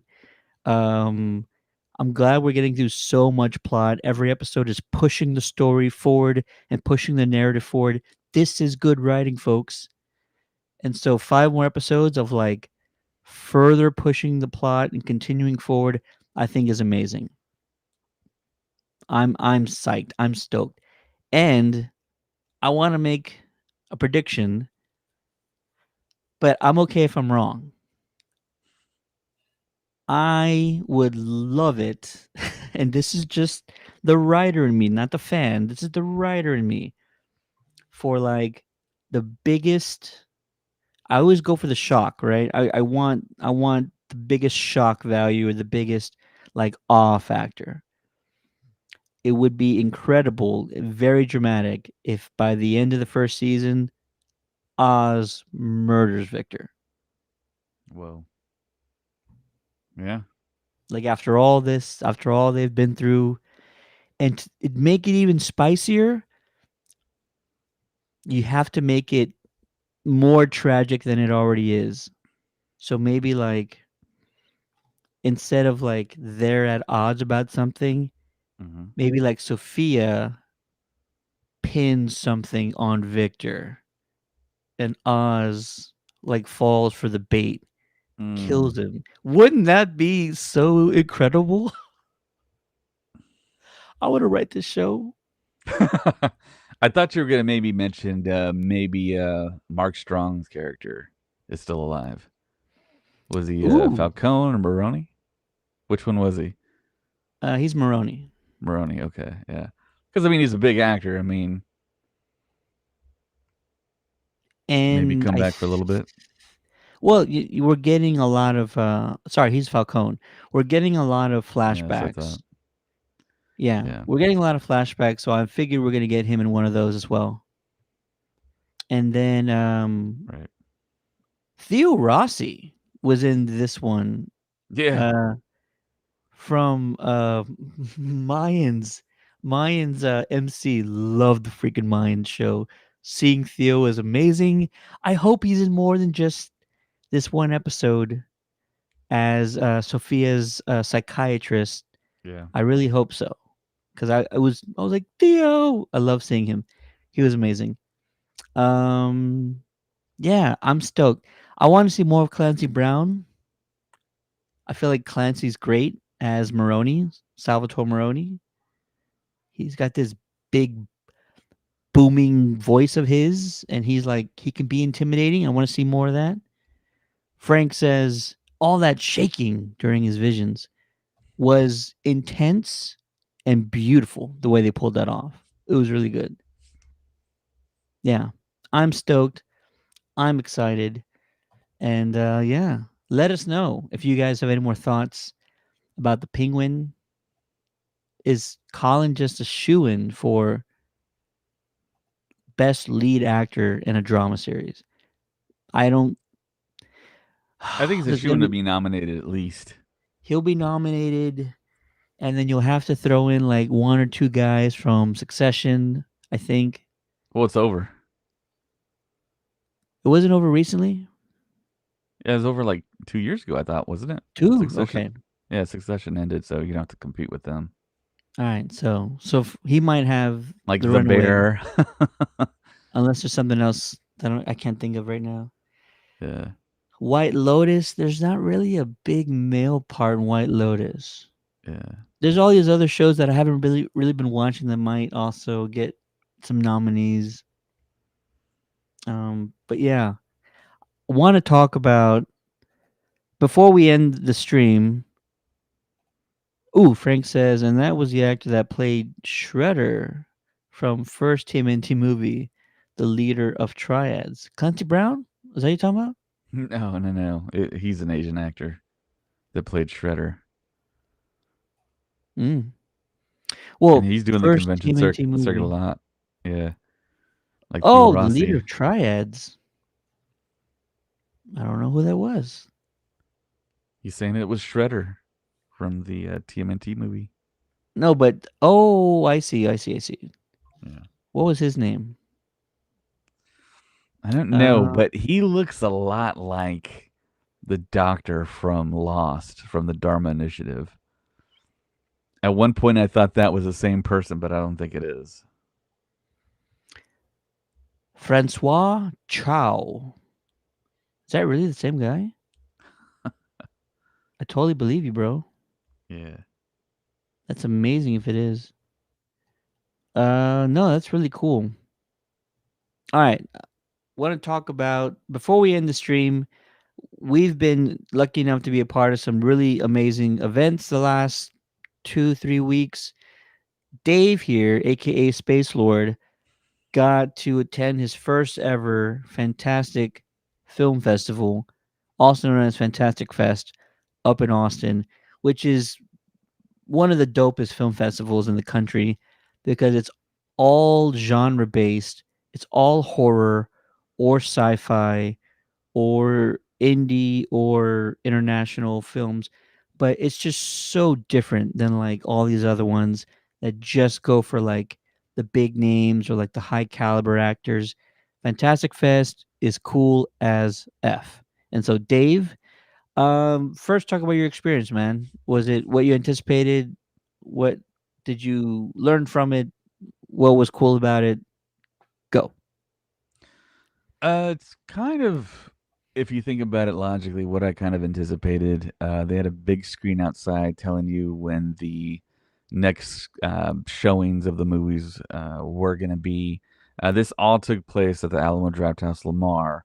The entire theater was all for Fantastic Fest. They utilized every theater. How many screens are in that Alamo Drafthouse? I want to say 11, Okay, so maybe all 11 10. screens were occupied by films that were being shown for Fantastic Fest. And the interesting thing is, I never bought a single ticket, but there's a ticketing system where you have to wake up early in the morning and apply for the tickets that you want. You don't have to pay for them, right? As long as you have a badge. You have to be a badge holder to get tickets. Right. Okay, so I didn't have access to that. I had a photo video badge, so I couldn't access that. I have to get in the standby line, which is cool that they have that in case there's extra seats available. So every time I got in the standby line, I got into the showing that I wanted to see. So one of the first movies we got to check out was Halle Berry's new film, Never Let Go. But the only difference between maybe your experience and our experience was the fact, and Ted's wearing the shirt they gave out, was the fact that Halle Berry was there with us in the theater, which is incredible. And Ted and I sat in the first row. Halle Berry was about 8 feet away from me when they did the Q&A afterwards. And Halle Berry, I've never heard her speak this well before. Super articulate. She got down to, she hit all the points, and she was very clear about what she wanted to say about the film. And there was one point where I always tell everyone that she started talking about raising kids, and she like locked eyes with me, and I'm like, Halle Berry's like staring deep into my soul right now and talking about raising children. Um, I don't know why she was looking at me. I guess because I was in the first row. So it She was knew you had incredible. kids from the gray hair you got on the side. Yeah, I mean, she was there with the director. They were talking about the film, what they thought. And this is like, for someone going to a film to get the actual creators to talk to you about the film and the way they envision the film, to describe to you exactly what you saw. And for her film in particular, it was beneficial because the way the movie was and the way that it kind of made the audience think, well, maybe this happened, maybe that happened. Halle Berry explained to us the way she thought things played out, which is great. It colors the film in a fantastic way to make the film more enjoyable, to make it more interesting. And I thought that was a great advantage at Fantastic Fest. I think before that though, we did notice, or I noticed, and I had to tell Ted, "Hey, look who's over there." It was Elijah Wood. He's a veteran of Fantastic Fest. I think he doesn't live there anymore, but he's lived in Austin for many years. He's gone to every Fantastic Fest. I don't think anyone really bugs him anymore because all the people that go are usually the same people that go and have already gotten a selfie, have met him, and everything. So he was talking to some industry people, and then when I had the chance and I saw him not talking to anyone, I kind of slid in there. I gave him the Countdown City Geeks card, and I said, "Hey, you want to be on the podcast?" He said, "Yeah, sure." So hopefully he'll be on the podcast. Um, we got to the second night. I got to see VHS Beyond, You mean this which guy? that's the guy. There's the proof. You see, there's me with Elijah Wood there. With Yeah, super the nice biggest guy. don't rush by this. This is the biggest smile Dave's ever had, Yeah, because no you way. do not understand. This guy to my left is a massive Lord of the Rings fan. So much so that we actually watched Fellowship of the Ring on his birthday last year. Yeah, you can't really tell behind me. There's actually a cubby in there with all Lord of the Rings stuff, but you probably can't see it behind me. But So yeah, this was a huge moment for Dave here. yeah, it was hard to speak to the guy. Let's put it that way. I'm speaking a whole lot better than when I spoke to Elijah Wood right now. Hopefully, he doesn't remember that for future encounters there. But yeah, I've met him. I've met Orlando Bloom, which was at Superhero Comic Con, the last one that happened. I also met Sean Astin. Um, and yeah, I still have yet to meet Billy Boyd, Dominic Monaghan, Ian McKellen, Viggo Mortensen, Sean Bean for the rest of the fellowship. So hopefully Ted makes that happen. Um, I'll get to work on it, bro. so yeah, meeting Elijah was great. But I was always told that if you walk around Austin, it's potential you can meet him. So a lot of people have met him, and he does the con circuit a lot too. So if you got a Comic Con to go to where you live, potential that he could be there. So the next film was VHS Beyond, which had a alien tilt to it. The VHS series is a pretty decent horror franchise. I remember watching the first one. I think I rented the DVD. I think it's that old.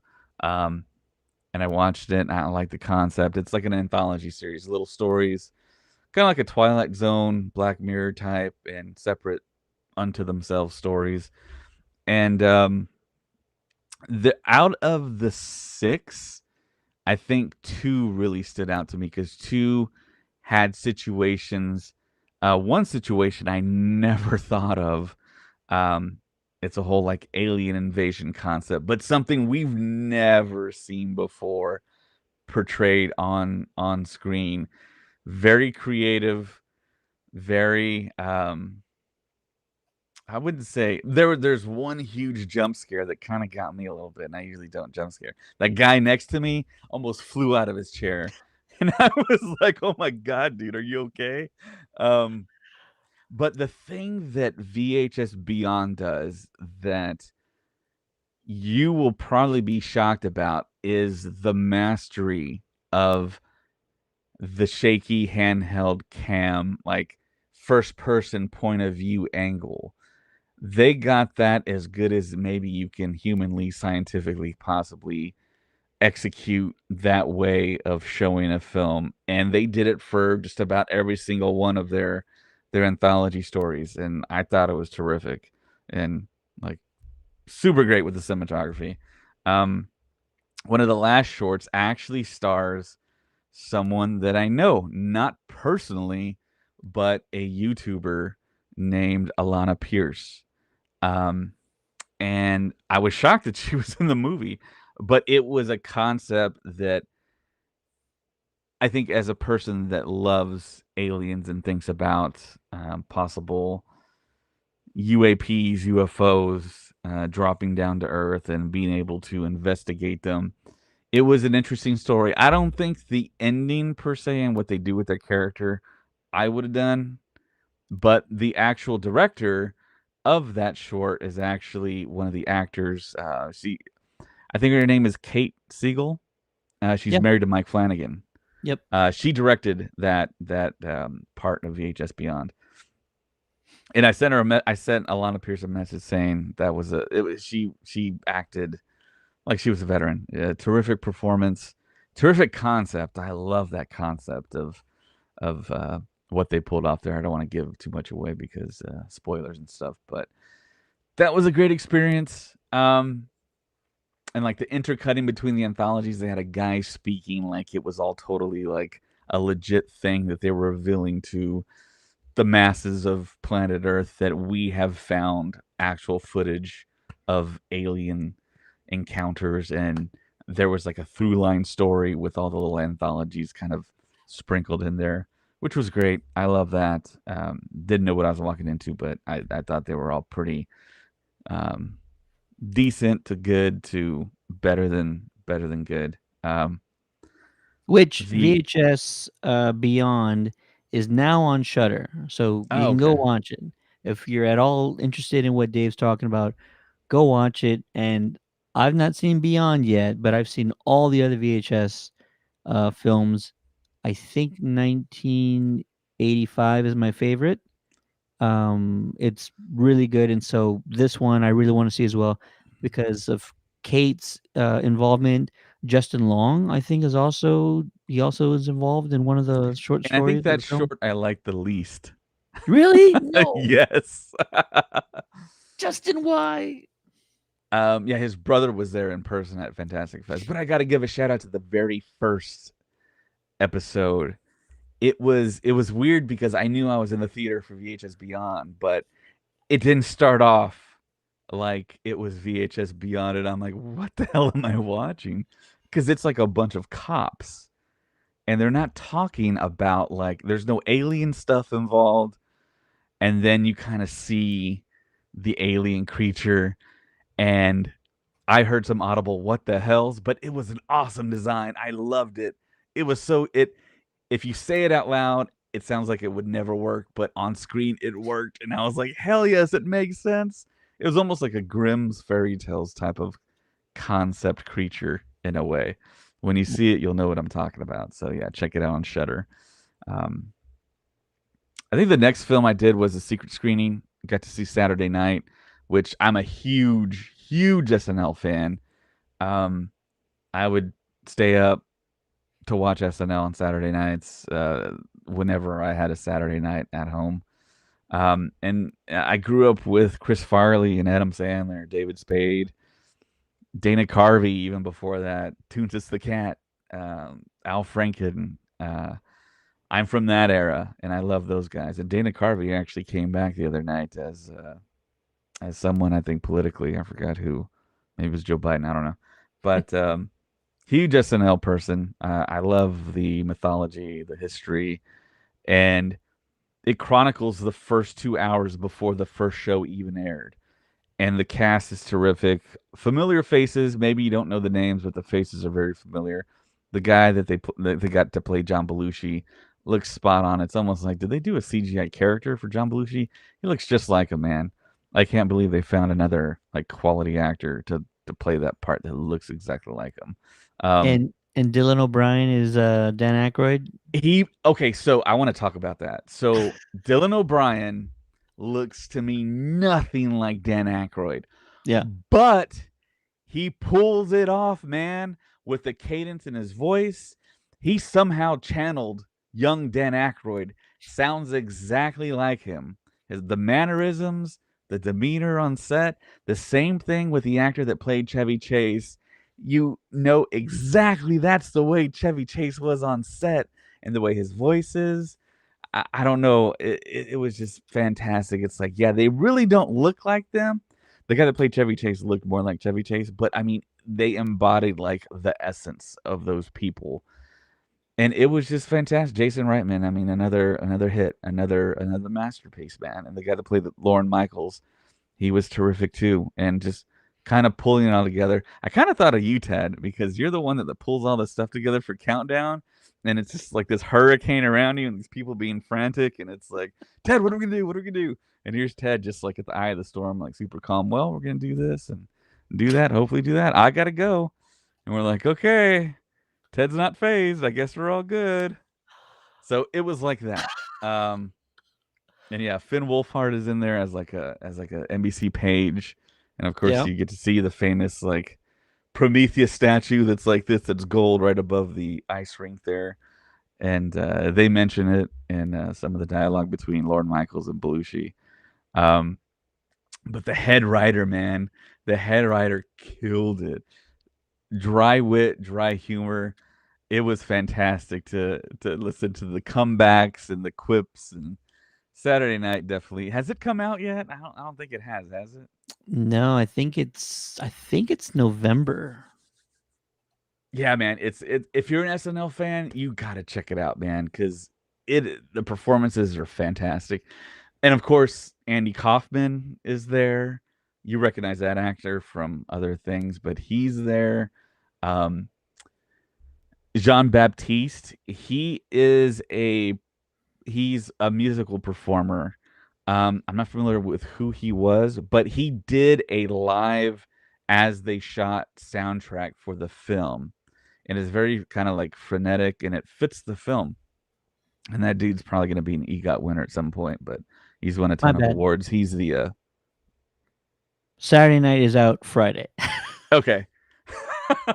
Yeah, check it out. It's fantastic. I've been telling people, yeah, it's a great film, and it's very, very much rated R. It's a hard R, guys. There's some there's very graphic image in this film, and yeah, it's very graphic. It involves Um, somebody very surprising. You told me about yes, this. yes. Yeah. I don't want to say who, because when they see it, they're gonna be like, "This is the thing that Space Lord was talking about." So definitely recommend it. Go support it. Go watch it. It's a fantastic film. Dialogue is great. It's fast. It's intense. Um, I did a review out the theater review for it, and Fantastic Fest actually put it on their Facebook page, which was great. I love that. I was super hyped for it. Um, that was the first secret screening, which yeah, I got back home like at 2 or 3 in the morning after that. The next secret screening was a total shock. I had a great experience watching Saturday Night. The second screening, the presenter, the host came out with a big ape hand around her, and I'm like, there's no ape stuff coming out anytime soon. It's like, what's going on? There's no Planet of the Apes or anything. And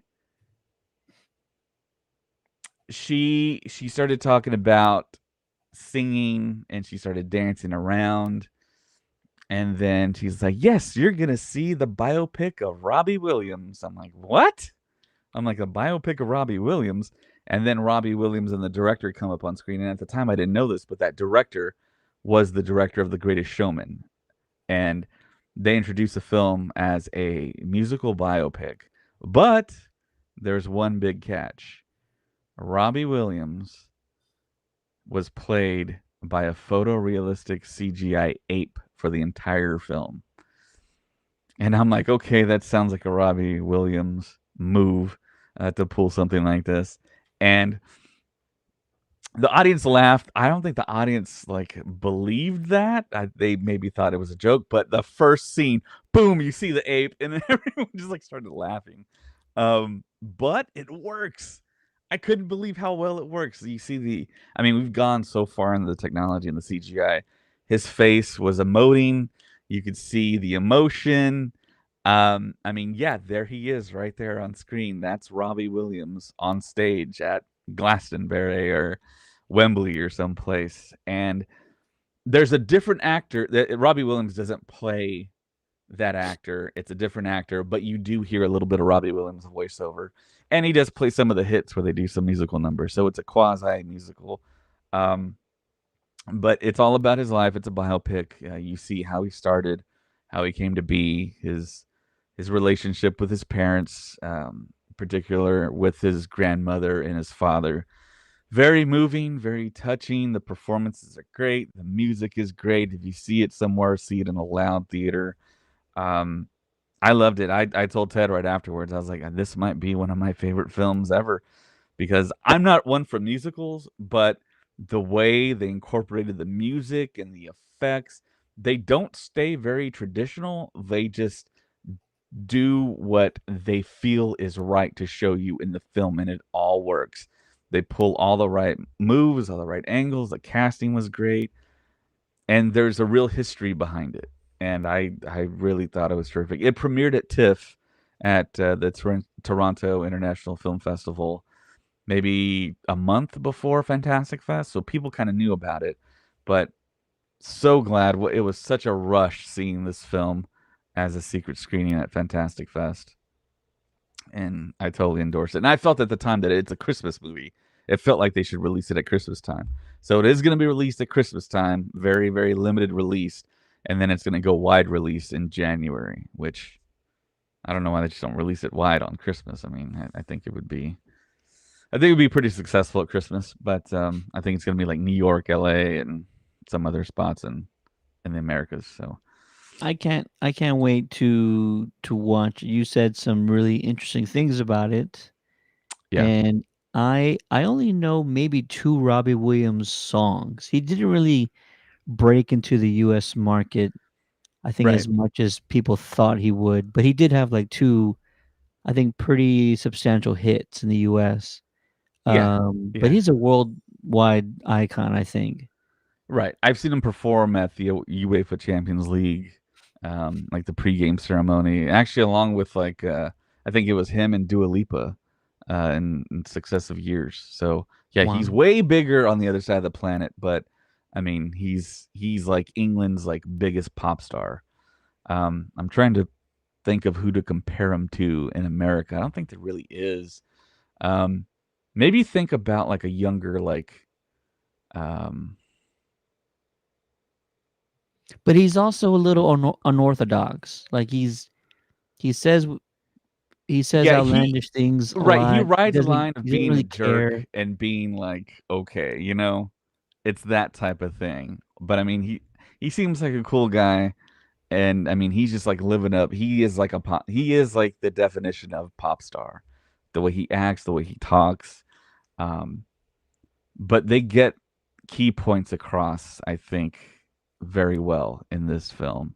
The relationships, all the circumstances that took place to get him where he was and became, and the realization of things over people and people over things, and there's a lot of like stuff that we've seen before, but I mean it's his personal story and we haven't seen it acted out by a photorealistic ape. Like the footage looks way better than the picture you're seeing on screen. It's a little shocking, and no one acts like they're talking to an ape. They act like they're talking to a human being. So if if you're wondering that, that's the case, which is an interesting take on it. But yeah, the third film, I'm trying to remember exactly what did I see, or was that it? I'll say some stuff while you're thinking about it. Well, I'm pondering. I got a chance to interview, I'm gonna say, a friend of the show, Oh yeah, yeah. Brandon Routh. He the first time I ever talked to Brandon, of course it was all about like Superman, and he had done Scott Pilgrim way back when, and he was just getting off of Legends. He was probably like less than a year from leaving Legends of Tomorrow.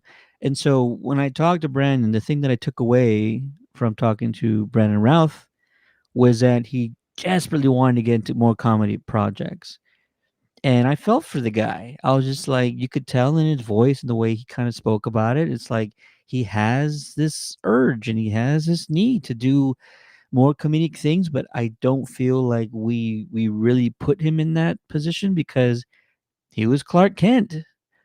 And guys who wear the suit and the cape, they're not known for being funny. Or at least that's just not what they're primarily known for. So Brandon's in this new movie called Ick, and I've seen the trailer.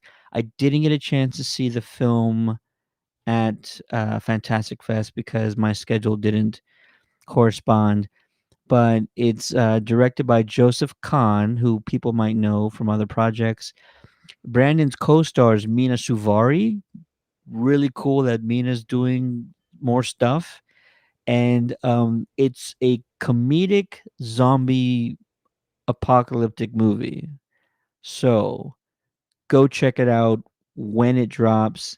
Do they have a release date yet? I don't see one online. But Ick, I expect it to be out later this year for sure. And yeah, if not, it might be like a video on demand type thing. But as soon as we can figure out where you can watch it, we'll be sure to kind of share all that information. It looks hilarious. And just talking to Joseph and Brandon, it just sounds like they collaborated so well, and that Brandon really fell into the role and found sort of the comedic side of the character whose name is Henry. And it sounds like him and Mina had like great chemistry. And Mina, the reason why they even wanted or they even got her in the film is because the movie takes place, I think, in the early 2000s. And so they were trying to figure out like who was the dream girl around that time. And of course, it was American Beauty star Mina Suvari. And so they went out trying to cast a Mina Suvari type. That was like the thing they were looking for. And so somebody just so happened to have a friend or a connection to Mina, and they reached out and just asked her like, "Would you like to be part of this?" And she said yes. So instead of going out looking for a Mina Suvari type character or actress, they got the real deal. So it just feels like they got all their wish list items, and Brandon being a part of it. It feels like it's something he's always wanted to do more of. So, Ick, check it out when it drops. I'm gonna check it out too. Brandon deserves it because he's just one of the best guys in Hollywood. He's so down to earth. He's so humble. He's just hilarious to talk to. If you want to see the interview, you can check him out on our website at www.countdowncitygeeks.com for my interview with Brandon Routh and Joseph Kahn regarding the movie Ick. I also saw a movie called House of Spoils. I don't know if you saw that one. And House of Spoils was a solid film. You can actually watch it now on Hulu. No, Prime Video.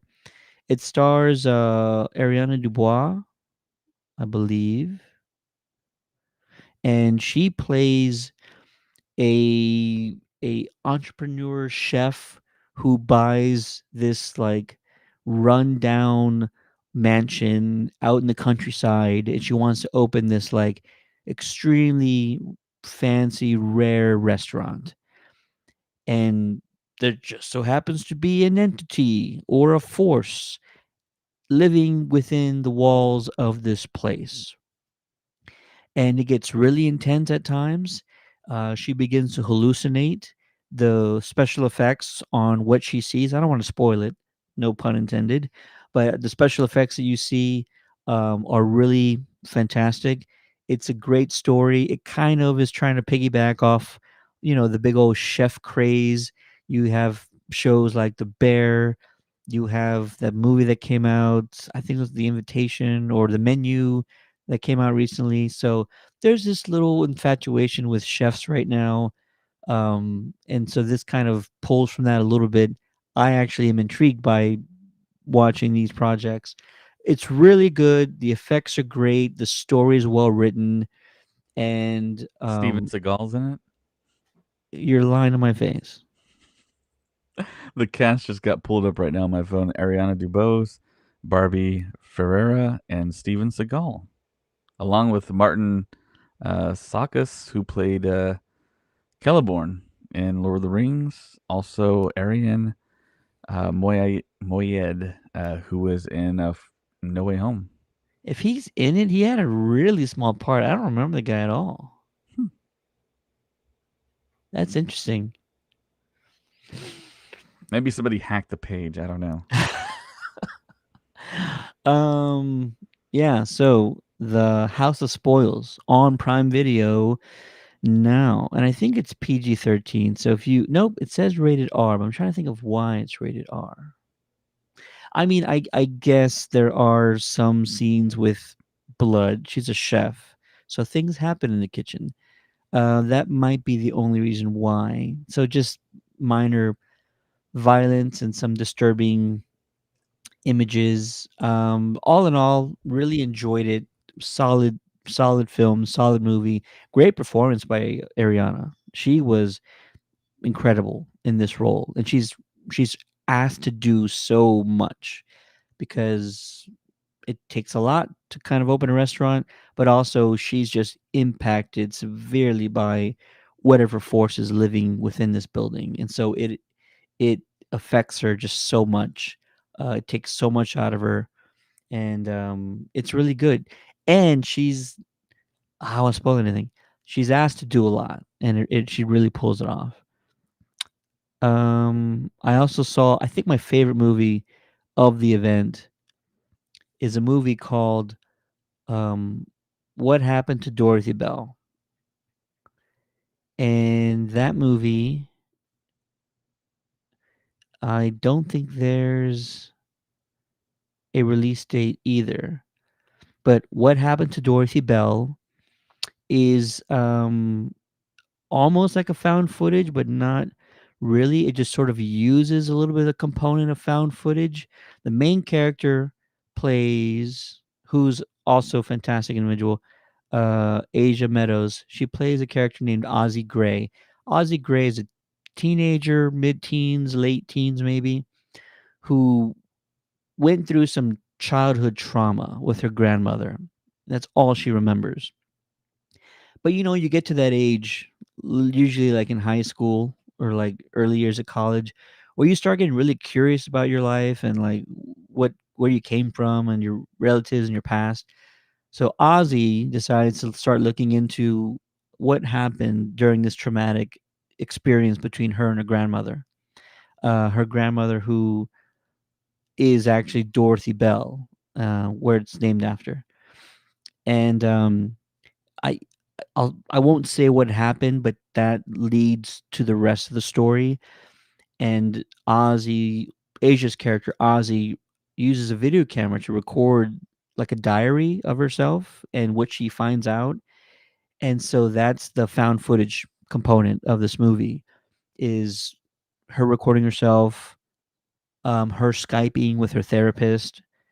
It uses footage from like security cameras and stuff like that. All I'll say is I had no expectations of this movie when it started, and it just takes you down so many twists and turns. It is so good, and it was probably my favorite movie of the festival. Writer and director is Danny Villanueva Jr., who I found out is like an ex YouTuber who wrote short stories, horror stories, and also like would do research on certain things in sort of the paranormal aspects.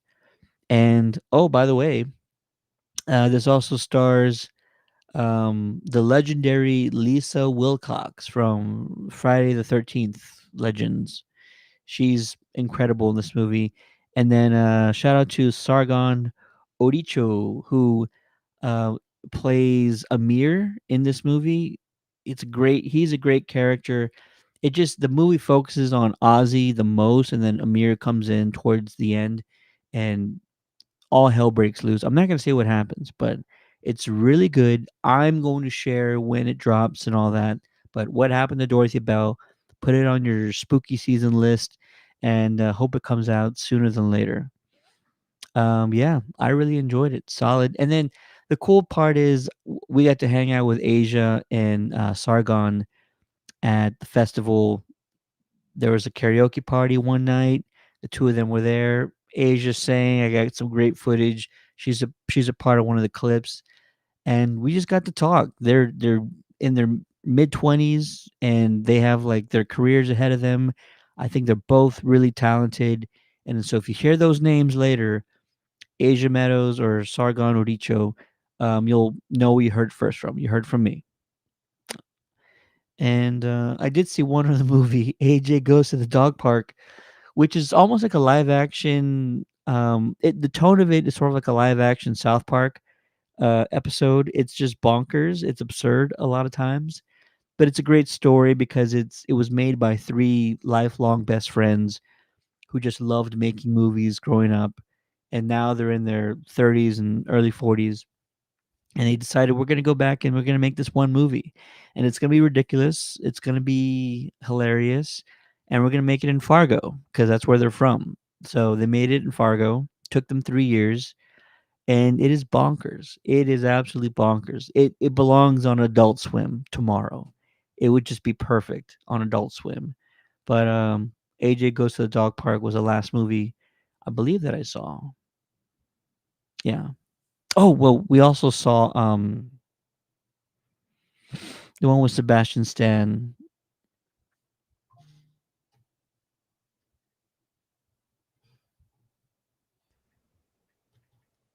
He had 2 films there, right? The Apprentice, or was The You Apprentice saw not there? you saw The Apprentice. I saw A Different Man. Okay. I didn't actually get to see The Apprentice, but I knew he has 2 films. Oh, gotcha. Yeah. I don't need to talk about A Different Man. It was independent film. It's compelling story. Sebastian Stan, I feel like, can act his way out of a paper bag.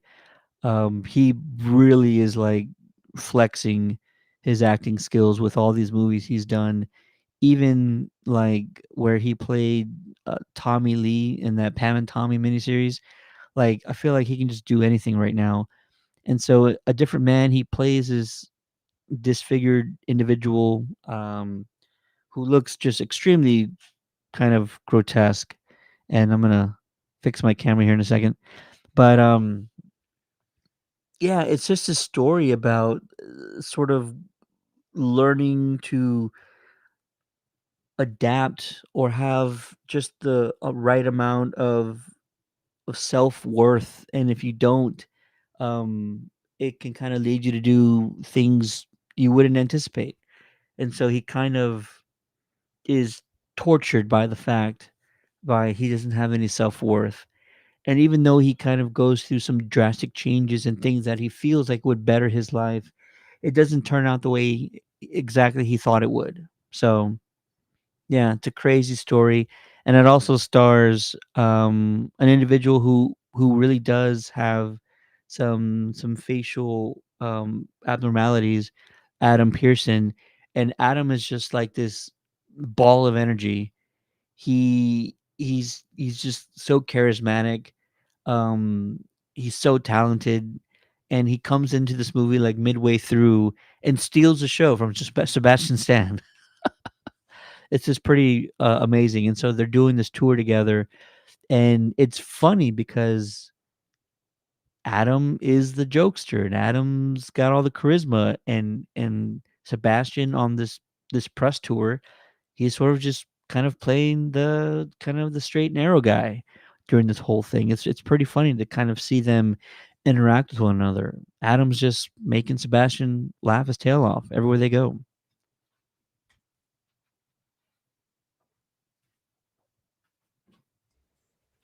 Yeah, I think Better Man was my last film that I saw. But I got a little bit more to add to um, Brandon Routh. He walked in, he just radiates Superman. He looks like Superman. Of course, he played Superman um, back in the early part of the century there. But he feel. I mean, like some people just they feel a certain way. I mean, he just feels like he could play Superman, and he did play Superman, of course. But he just has like that aura around him. Also, like Will Ferrell walked into the media room as well. I get to see him kind of up close. He was there for Will and Harper, which is a documentary that he has on Netflix right now. One of the head writers of SNL is his like co-star in the documentary. and they were there together, and I got to kind of see them interact with everyone and do a little bit of media interviews, like red carpet style. And yeah, those were the two big people. The I think the last two big people that I got to encounter, and the director for Ick, um, Joseph Kahn, right? Mhm. I had known about him. I'd seen like the behind the scenes for all the music videos that he's done. He's done a lot of worked with like the biggest artists in the world, and he looked familiar to me, but I was like, I cannot place him. And yeah, lo and behold, I mean, he's worked with the biggest artists in the world, and I wish I got a selfie with them. Which maybe in the future, I'm just like stopping everyone and say, hey, can we just take a picture? And yeah, he was there with Brandon Routh. So yeah, he was the director of Ick. Didn't get to see Ick. Hopefully, I will eventually. Mina Savari wasn't there. I'm a big American Beauty fan. Would have been nice to see her, but yeah, overall, Fantastic Fest was. I don't want to say it because it's right on the nose, but it was fantastic. So I had a lot of fun going to random showings of stuff and interacting with the people there. Very cool vibe. They had some live podcasts out there. The Spiel, hosted by Eric Vespi, who had Nacho, the director, on stage, who's directed Colossal, director from Spain, who's really funny, very straightforward, and very articulate in the English language, even though that's not his first language. Um, and also, I think you attended a podcast where Elijah Wood was on stage, right? Yeah. Yeah. Yeah, So, Elijah had his podcast going on. I forget who they were talking to, but it was a great conversation. It's really fantastic. In Fantastic Fest, it's just one of those where like every movie is worth watching there. And this year they probably had less big named movies. mhm. Um, Last year they had The Creator, which was like insane, so good. This year I don't know if they had any really really massive films. I can't think of any. I mean, Never Let Go had Holly Berry, but it Never Let Go wasn't a big budget movie. You know what I mean? Right, But right. yeah, this year was a lot of fun. Every movie is worth watching. Like every movie is just solidly made, really good. Um, and the festival itself is a ball. There's something happening every minute of the day, and there's also like this massive party at the end that we didn't get to go to. We thought about it, but the pictures looked like a lot of fun. So yeah, Fantastic Fest. If anybody wants to go next September, we highly recommend it. Buy your tickets early. Watch as many movies as you can. You could probably watch 4 or 5 movies a day. Five is probably at the most. I'd say four is manageable. You could watch 4 movies a day for like a whole week, and it would be totally worth it if you did. It's also in an Alamo Draft House, so drinks are great, food is great. You know what I mean? It's a good time, and all these stars just walking around like nothing. I got a chance to take a photo with Brandon. I took a photo with Stan, Sebastian Stan. I got to chat with Adam, who's in this photo. So this was the best part. You went to the first or the second secret screening, and we didn't know what it was. Me and my other friends, were all hanging out at the bar, and Sebastian already showed A Different Man, and then we thought he left. We thought he took off after that. But while we're all at the bar, he walks out of this secret back room, which is what I'm showing a photo of right now. It's actually a karaoke room. So Sebastian walks out of this karaoke room, walks over to your theater, and tells everybody, "Hey, we're watching The Apprentice." And that's what happened. So that's we told everybody like, "It's The Apprentice. We just saw Sebastian walking out of this room." And then once he was done talking to the crowd in the theater, he went back to this karaoke room to go party some more. So yeah, it's pretty awesome. Just shooting shit, having a good time with Adam. Yeah, Wow. it's pretty awesome. Got to see Halle up close. Got to see Will Ferrell up close. I talked briefly with Corey Feldman. Corey was there for like 3 or 4 days, and he had one movie that was not on like any of those days.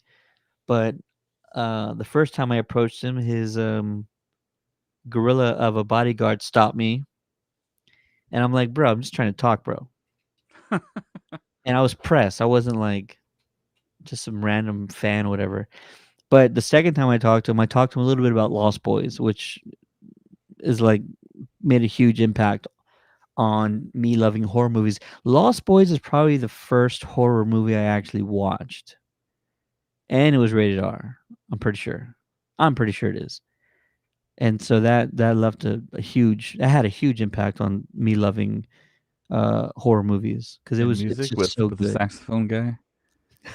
I still believe. So amazing. Nobody else can pull that off. What other movie is that gonna work? No other movies would that ever work. And it somehow worked in The Lost Boys perfectly. Nobody batted an eye that this was, like, ridiculous or crazy. Oh, and also, as big as some of those guys became, Jason Patrick, Kiefer Sutherland, you know who has the most female fans from that movie? Billy Worth, who was the brunette-haired, Mm. vampire from David's Disciples. I couldn't tell you, like, other movies he's been in, but, like, I did my interview with Billy Worth, and there's 100 comments, all women talking about how hot he is. And Wow. I next time I see Billy, I'm gonna tell him, like, "Bro, I don't know what you're doing, but it's working." It's wild. He's got a huge female fan base, probably more than any of the guys that came out of that movie. Ah, yeah, yeah, yeah, for sure. Are I you just agreeing looked with him the up. women? Yeah, I'm agreeing. Yeah, I can see it now. Yeah, yeah. Also, the richest actress in the history of Hollywood is in that movie too. Who? Who's the only actress in that movie that In you Lost know Boys? of? Yeah, yeah, the main What? actress. Well, the main one was I'm not gonna remember her name right now. The chick from Twisters? From Yeah, Twister? yeah. What do you mean she's the richest? I think she married a billionaire. Oh, So Jamie Gertz, yeah, she has the title of richest Hollywood actress. So I think she married into billions. we need to check that again because some Hayek's married to a billionaire as well. No, it's Jamie Gertz. I just saw her on another list that yeah, she Gotcha. is. Well, she was amazing as Star in that movie. But yeah, I think that wraps up Fantastic Fest. Okay, highlight of the event was also So let me add to this. It's interesting with Jamie Gertz. So she owns the Atlanta Hawks. Jesus. And it's weird that I mean, I don't remember this, but Gertz represented the Hawks in the NBA draft lottery for 2018, 19, and 20. That's really weird. Um, but yeah, Gertz serves as a board director for the Melanoma Research Alliance. And that's all it kind of says. She's married to Tony Wrestler. Um, but yeah, I know for a fact she has the most money out of any actress ever. I'll take your word for it. Yeah, Wikipedia is kind of light on the information, but it's Jamie Gertz. All right, moving on. Okay, probably the last thing I'll say about Fantastic Fest is that I heard there was a musical act one night, Oh, and the musical act was a Black Sabbath tribute band. all right. And in my head, I'm like, yeah, I love Black Sabbath. I'm a musician. I've performed Black Sabbath tunes. Well, this band was a little bit of a twist. They're known as Mac Sabbath, because all the characters are McDonald's themed characters. It's as wonderful and as ridiculous as you're thinking it might sound. Yeah. So it was Ronald McDonald singing as like Ozzy Osbourne, looking like Ozzy Osbourne, Yeah. and then you had the Hamburglar, not the Hamburglar, with this guy with the hamburger head playing Yeah. guitar, and then you had Mayor Grimace. McCheese. Say it again. His name is Mayor McCheese. I'll believe you. I never knew his name. You had a twisted looking Grimace on bass. Oh, and then the Hamburglar was on drums, and they played Sabbath tunes, all the hits, and it was trippy. I wish I knew somebody who had shrooms or something, because I imagine that's the moment you take shrooms, is when you're watching McDonald's themed characters play Black Sabbath tunes, and they looked incredible. They sounded great. The crowd was Yeah, into it. they They sounded had great. these two Ronald McDonald heads on spikes spewing fog out of their mouths. That was amazing. Yeah. It was twisted and it was perfect for the event. Yeah. So I took some video clips. On Um, brand. I took some video clips. You could find those on our social media pages or Instagram. Just kind of see them in action a little bit, and they were great. I didn't know what to expect. I heard what they were and what they were about, and I'm like, I got to see this. And I was there. Ray was there as well, I think. And I was there with you. oh, you were there. Okay. I'm Yeah. trying to remember what days Ray went on. But you were there. I was there. Ray was there a few days. Yeah. Yeah, you got really close to the stage and you were taking video and photos of it. I And had to. I was just like, I don't know what I'm watching right now, but I can't stop looking at it. their costumes were great, man. The grimace was on point. I'm like, how is he playing the bass with those big No old idea. hands? Well, no, no, no. The hands were behind the grimace hands, and that's how he was plucking the strings. But not only that, like I feel like he couldn't see the bass. Right, right, right. He could not see the bass. There's no way he saw the bass unless there was like some type of like weird angle that we couldn't identify that they were doing like I don't know, like a little magic trick or something. But yeah, I That just takes all kinds of practice, because I play bass, and do I need to look at it all the time? No, but just it's just habit of looking down every now right. and then to make sure you're in the right spot. And so I can't imagine having my vision sort of impaired and not being able to ever see the bass, unless for a second I thought like maybe they're just playing to a track. And It's they wouldn't be the possible. first band, especially the first tribute band to do that I know of, but no, I think they were playing everything live. It felt like they were playing live, and it sounded Yeah, really good. But yeah, it was just really like the good. image of Mayor McCheese with the horns coming out of his mouth. Yeah, that's wild.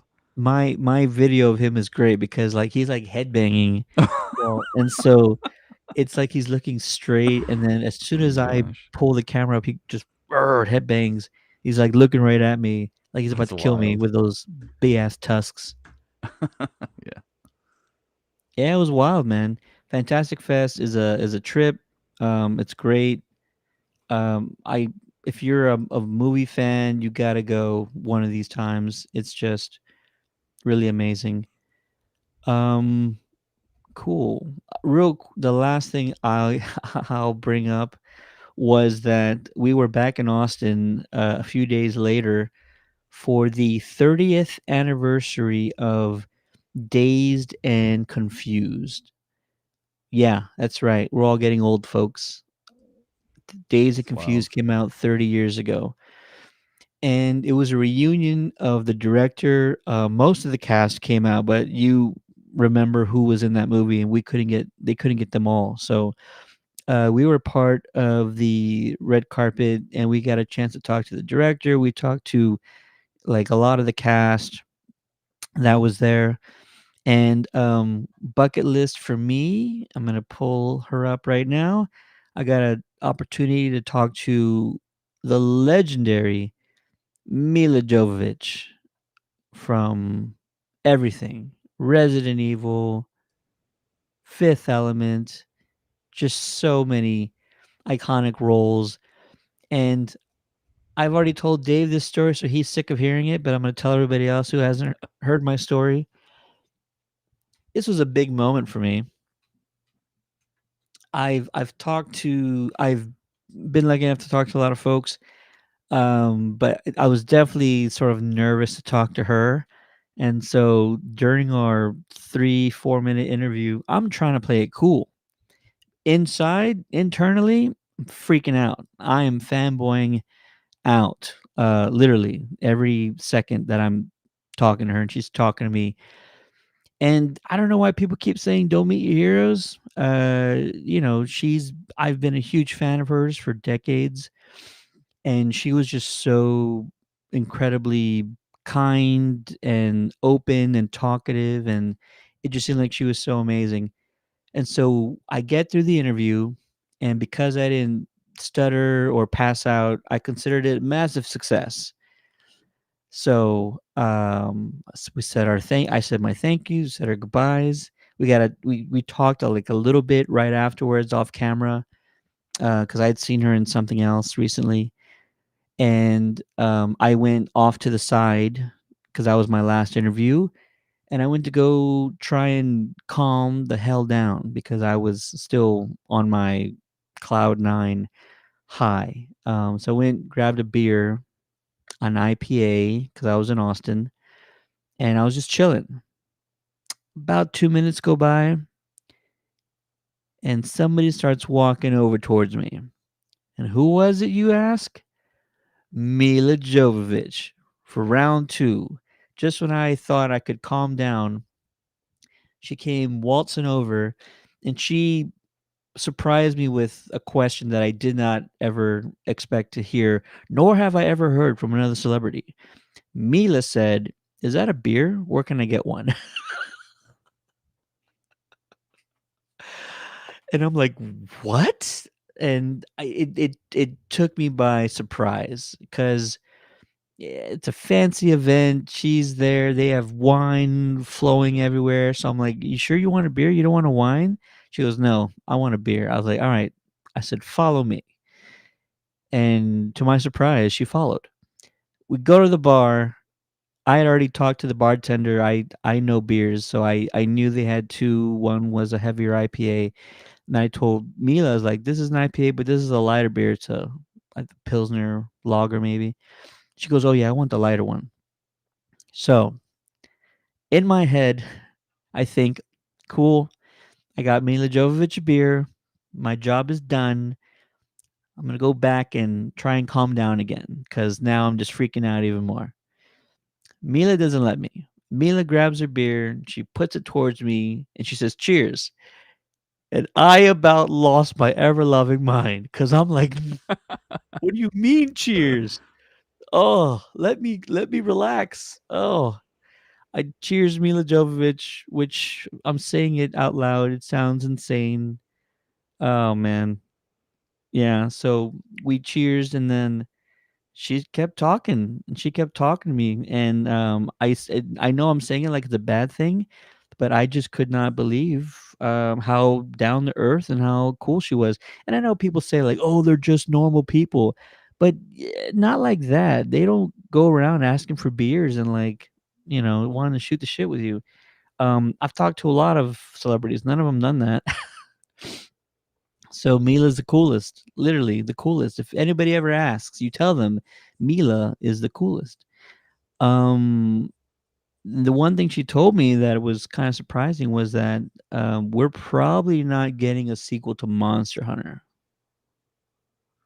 and I know that that might not be a shock to some folks because the last one did make a ton of money, but she said that Capcom like got all the rights back or like wanted sold rights to the franchise, and so I think they're just pretty much out.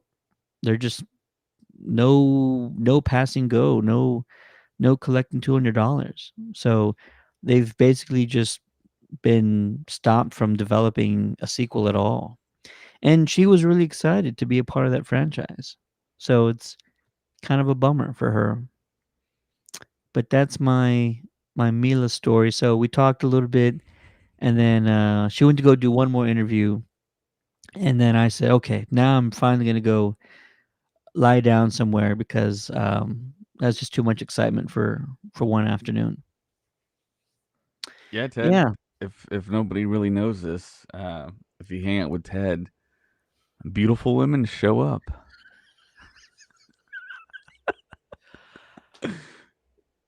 not I true. mean, I've been around.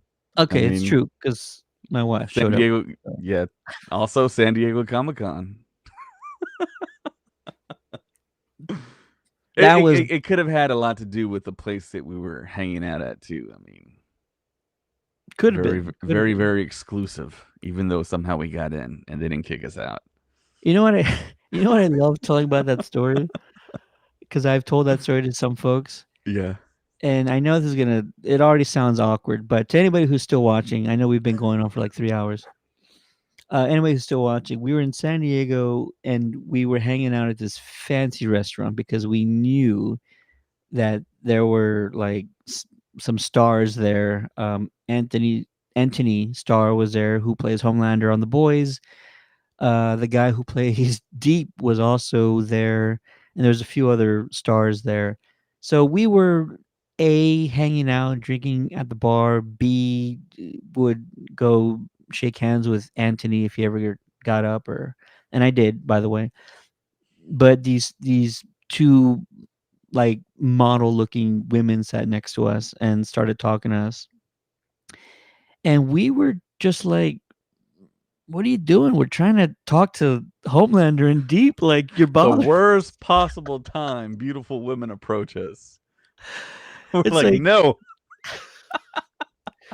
they kept trying to. They just wanted to talk, and they were just trying to wait for their table. But me and Dave were just like, no, we're trying to hang out with the Deep and Homelander over here. Like, We're you're scheming at the distracting us. bar, and these women were in the way. They were. But I still got to briefly meet Homelander later on that evening. Yeah. So mission accomplished. That was also the same night that they did the Deadpool Wolverine drone show. How sick was We San walked Diego out this at the year? perfect time, man. We I could have can't missed believe it. all that. Yeah. Yeah. We we walked out what, maybe 3 minutes before they they kind of did the show. Had we not walked out at that moment, we could have missed the entire thing. The San Diego con gods were with us, man. And I just remember we walked out of, what hotel was it? Hard Rock. We walked out of the Hard Rock, and there's this woman there. She's like on her phone. She's like looking at the sky, and I'm in San Diego, so I know better than not to ask what the hell's going on. So I asked her, "Are you okay?" There are a lot of people on the street that weren't okay, Ted. I was like, "Are you okay?" And she's like, I think all she said was, "There's something supposed to happen at like 9:30," and I'm like, "It's 9:30 right now. I wonder what it could be." And had no clue that we were going to witness the greatest fireworks slash Marvel drone show in history. Largest at the time. Well, no, it probably still holds the record. No, there's been a Largest bigger one. There's been a bigger one. there has Yes, but at the time, though, yeah, that was one of the biggest ever. It was the largest display of a fictional character ever recorded. that one. Yeah. Who's beaten it in the last month or I two? give you three guesses, but you only need one. The Don't say Star Asians. Wars. No, the Asians. There's somewhere in Asia, somebody made a drone show that was like three times the size, and it was just like super interactive and Like yeah. of anime characters or what? I don't think about it was like franchise stuff. It was just more or less like generic things, like dragons and stuff like Mm, that, and that whole thing. gotcha. Cool. Well, I think we're officially caught up on all of our shenanigans that we've been a part of this summer. We've not done a live show in months because we've just been so freaking busy. And it's great to talk to folks again on the chat. Going to be doing it a lot more, hopefully. SpaceCon SA is around the corner, and we are still busy in planning stages, still collaborating with promoters. If it goes as well as I hope it does, it's going to be just as epic as Superhero Comic Con was. Which, if you guys were lucky enough to be there with us, hopefully you were, you got to see some amazing moments on stage, around the floor, just awesome moments. Don't miss any panels, especially if it's one of mine, because I the reason is because I go to San Diego, I see how panels should be, and I try to get as close as I can to that experience. And so I'm not gonna hit a home run every time, but usually one or two panels a day will get pretty close, and it's a sight to behold. Yeah, Ted, you do a great job. I don't know how you do it. I don't know how you stay composed. My brain would explode sometimes with some of these people you're talking to. I'm like, how is he holding it together? No clue, no clue. I'm just You have the gift of like leaving your body. yes, it's an out of body experience. Yeah. Something I almost didn't accomplish talking to Mila. I probably couldn't get through a 30-minute or 45-minute panel with Mila Jovovich. Oh my I don't think gosh. so. She's But you just did too it, man. cool. She They're wanted to hang they're out with you for crying out they're loud, Ted. maybe she felt bad for me. Um, but I think there's some people who are just so cool, like Robert Downey. There's no way I'd be able to keep up with that guy in a conversation. Not a chance. We did keep up with his director though, Anthony We Russo. we talked to Anthony Russo, and now in retrospect, I'd wish I had wrote some questions that I wanted to really ask him because I thought of some really good questions like after we had left San Diego, Yeah. like dreads. But he also, again, sort of like Mila, he was very open to conversing, just like Yeah. no wall, just he wanted to talk and he wanted to hear what our thoughts were. And Yeah, we I were like a I little focus group for him. yeah, he was like, "How did For we the panel, do?" which I don't think you ever get. Yeah. Yeah, he said, "How did we do? What did you guys think of our panel?" And it's like, "What? You actually want to care and know what we thought about your Marvel panel, bringing out Robert Downey Jr." It's that was again, I think that, some people they're all like, "Oh, Hollywood, they're nothing but a bunch of rich snobs and all that." It's like, nah, you only focus on like, the top 50 that are super wealthy, but there's hundreds of thousands of people in Hollywood who don't make that much money, more than any normal everyday Yeah. American, and they're just out here to make stories, bro. And Anthony and Joe, yeah, they've made a lot of money doing what they do, but it's because they're just great storytellers. They're fantastic storytellers, Yeah. and I still can't wait to see what they do with Robert Downey as Doom. And actually, stills came out from the movie that they mentioned to us at San Diego Comic Con, starring Giancarlo Esposito, Chris Pratt, and who's the girl from Stranger Things again? Millie? Millie Bobby Brown. Yeah, all three of them are in it. It's like a post-apocalyptic thing where robots take over. Yeah, they finally released Yeah, clips or no trailer yet, right? yeah, like just photos. Okay, very Yeah, cool. incredible year, right, Ted? And it's about to. It might get that much more incredible. It's gonna more fantastic. Yeah. So come along for the ride, folks. If Mhm. you are just joining us, we will be at the Top Golf in San Antonio on Thursday for the official Keldon Johnson Spurs season kickoff party. Saturday, October 12th, we will be at Casiano Park for the Blue Beetle screening. Starts at 7 o'clock. And then October 25th through the 27th, SpaceCon San Antonio. Do not miss it. If you're in San Antonio, if you're in Texas, if you can make it, make it. And then we're also going to add to the experience. We're planning a pre-party. We're planning an after party one of these nights. We're just trying to get schedules figured out, and that's always the last thing to drop is sort of like scheduling. So yeah, be on the lookout. Like, subscribe, turn on notifications. That way, you guys are the first to hear about all the happenings for SpaceCon San Antonio. It's gonna be pretty epic. Myself, Star Wars Stuff Podcast, General Kenobi's Bunker, the WrestleCast will be there. We're all gonna be there.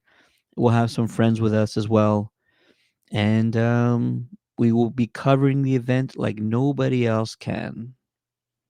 So we're excited.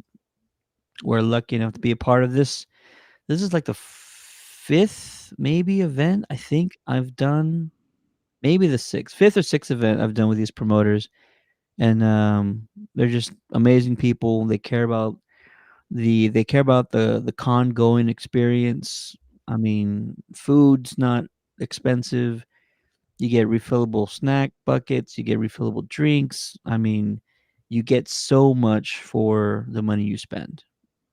I think more than most places. So Yeah. A-list stars too. lots coming up. All right, folks, that'll do it for us. What a year it's been. It's pretty insane. It's pretty ridiculous. Um, just all the crazy things. Let's see here. Thanks for watching, folks. Be sure to like, subscribe. Don't forget about all the events we're talking about. Go check out the WrestleCast interview with Buff Bagwell, and they got two more interviews dropping tomorrow.